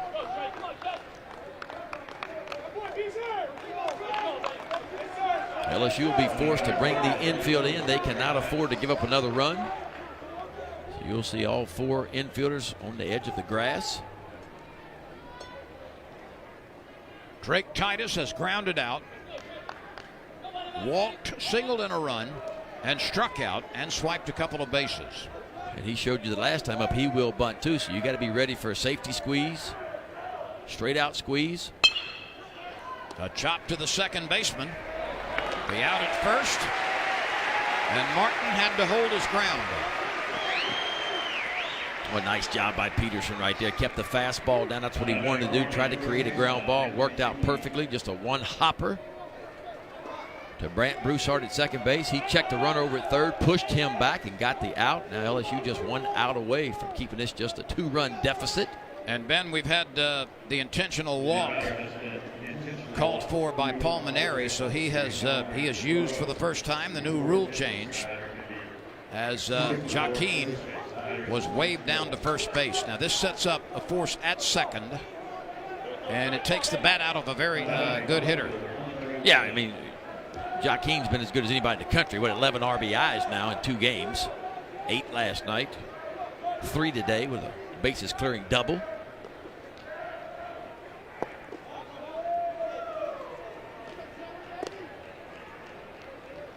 Only the head coach can order the intentional walk by waving him down, and you can do it in any count. It can be before he gets to the plate, or it can be at any part of his at-bat. Well, what if your head coach has been ejected from the game? I guess you have a designated head coach. Whoever's in charge then, huh? Yep. Because Jim Foster was ejected a couple innings ago on that controversial call.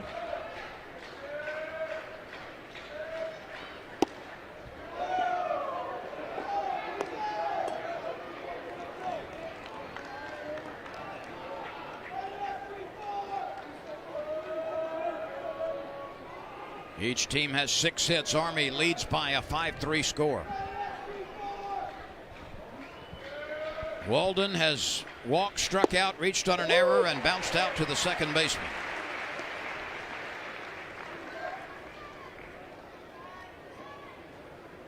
If Army holds on, it would be the first win against LSU for the West Pointers.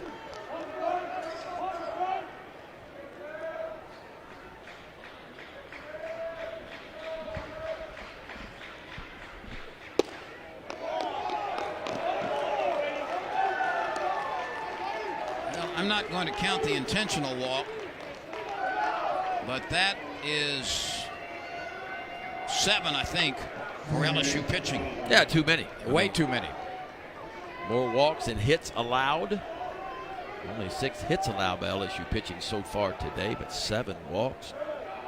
That's 7, not counting the intentional pass. And out of the 5 runs have been scored, 3 were base on balls. There you have it.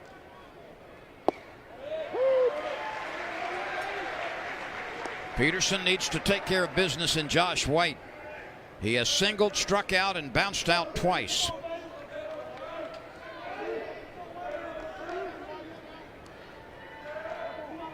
This is a guy who's faced 4 of the LSU 6 pitchers today.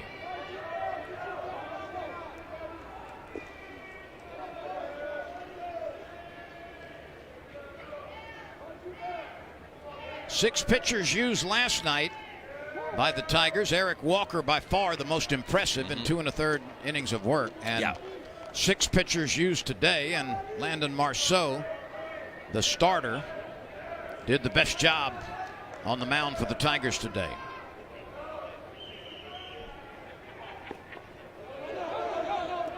Yeah, I thought Marceau was good. I felt like maybe the coaching staff stuck with him just a tad too long. You could tell the control, the command, the velocity wavered a little bit that last inning because he walked 2 guys and just wasn't quite as sharp. But still, at the end of the day, he gives up 2 hits in 5 2/3 against a pretty good team. Only 1 run allowed. Struck out 5. So Marceau was good.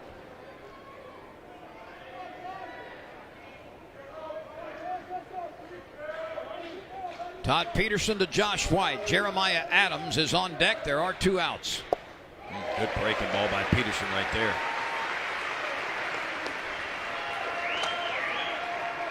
Peterson's always had the good fastball. It's got a little more velocity to it this year than it did last year.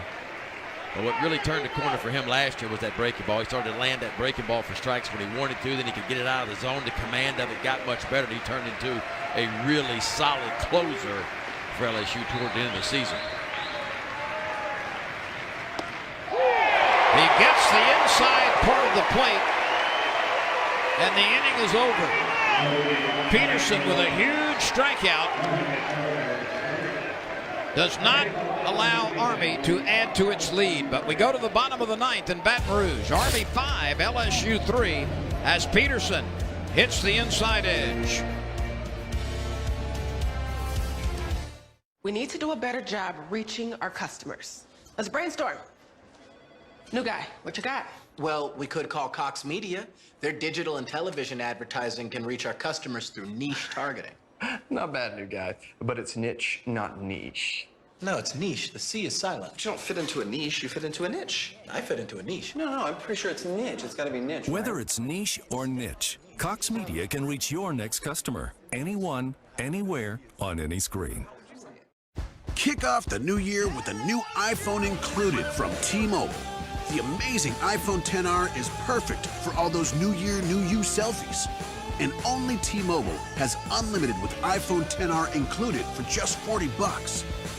So get the iPhone you love most from the most loved in wireless. Bring your family to T-Mobile and get the amazing iPhone XR included for just $40 per line.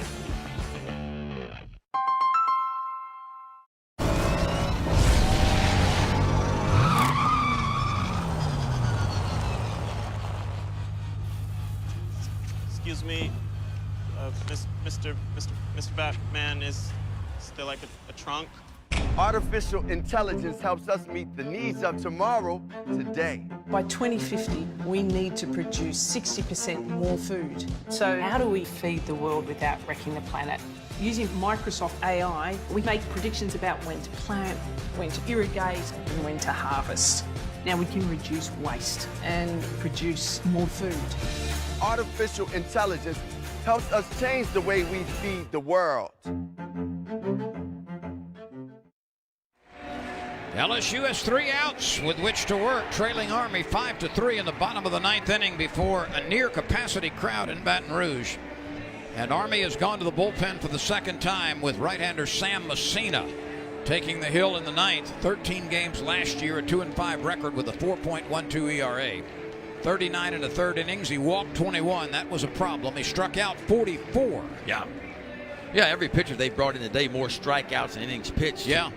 You know, so it just goes to show you what everybody thinks of Army and why they're expected to win the Patriot League again this year. They have some arms. Allowed 33 hits in those 39 innings last year. And he did not allow a home run a year ago. So here we go. In the bottom of the 9th, Zach Watson. And then DeJoe is scheduled to hit. And Cade Beloso.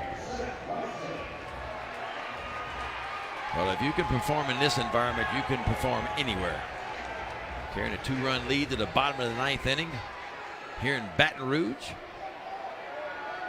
Watson is looking for his first base hit this afternoon and his second for the weekend. Cam Opp went an inning and 2/3. He allowed a couple of hits and nothing else. Yeah, he was good too.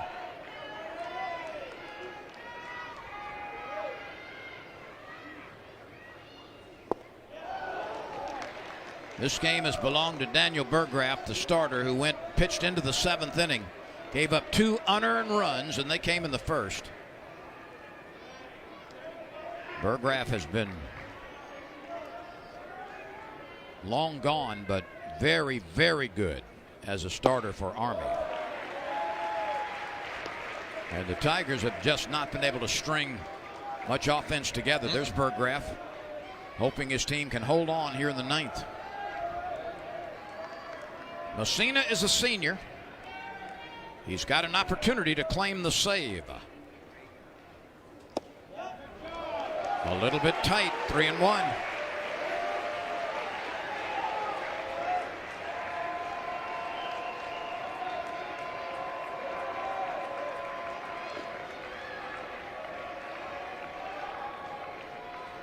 Every base runner is critical for the Tigers. And a 5-pitch pass. LSU's done a nice job the last 2 innings. In the 8th inning, leadoff single by Josh Smith, followed up by another single, and then an outstanding double play turn by White and Martin in the middle infield kind of doomed the 8th inning. But here LSU is again lead off base runner. That's only the 2nd walk from Army pitchers today. And Giovanni DiGiacomo is going to get an at-bat here. He went in as a pinch runner in the 7th.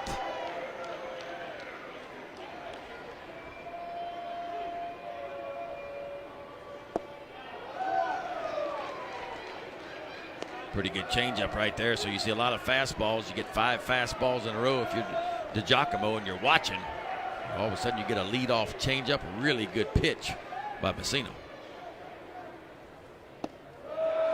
1 ball, 1 strike.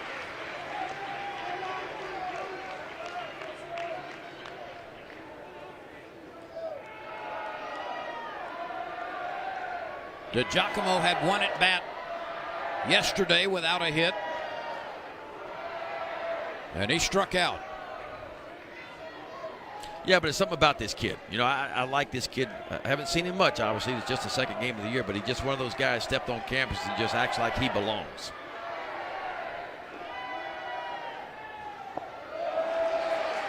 Right now, he's trying to extend the inning in any way possible. 2 balls and a strike, nobody out. Watson at first base. DiGiacomo represents the tying run. LSU needs 2 to tie, 3 to win. The outfield very, very deep.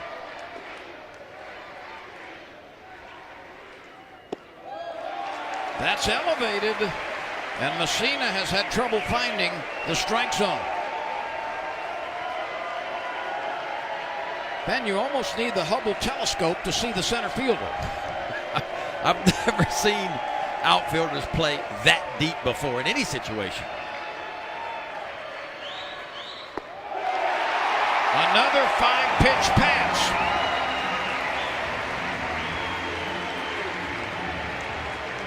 Two strikes and 8 out of the strike zone in a couple of batters by Messina.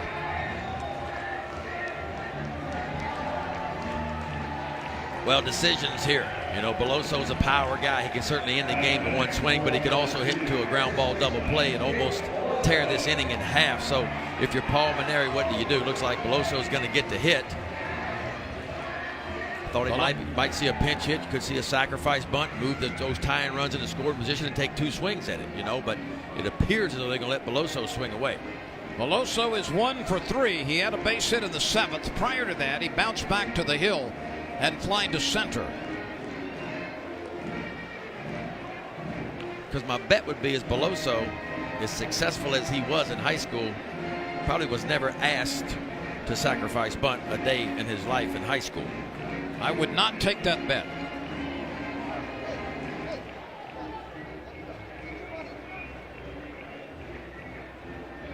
But when you talk about raw power, this young man stepped to the plate right here.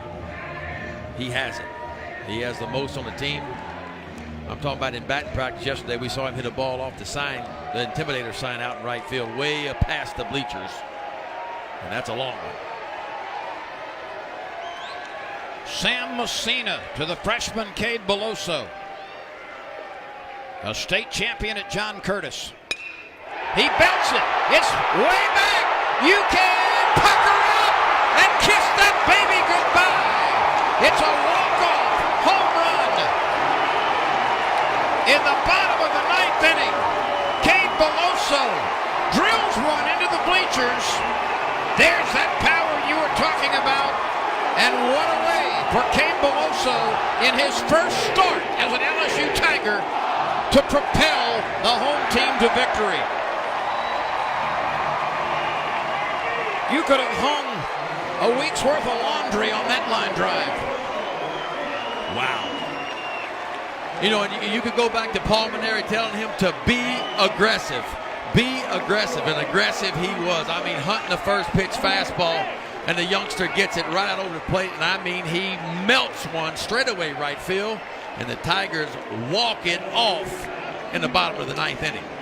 This LSU team not able to mount much offense until Cade Belloso drills one on a line into the right field bleachers with teammates aboard. Watson walked, DiGiacomo walked, and then Cade Belloso took care of business, and so did the Tigers in dramatic fashion. So, Ben, this is a wow game. Yeah. This is a game where, you know, LSU really got outplayed, and they were outpitched, but give LSU credit, too. I mean, they had an opportunity in the 8th inning. First 2 guys get on base. 9th inning rolls around, first 2 guys. So they kept giving themselves opportunities late in the ball game, and finally the big blow. And Paul Mainieri knows it. LSU didn't play well. The bats really, really struggled today, but I'm going to tell you what, don't take anything away from the Army starter. Burgraff was outstanding, and he really kept LSU off guard. But these are the kind of games that you win, that gives you confidence, and the reason why a lot of folks around the country think LSU has a chance to go to Omaha this year.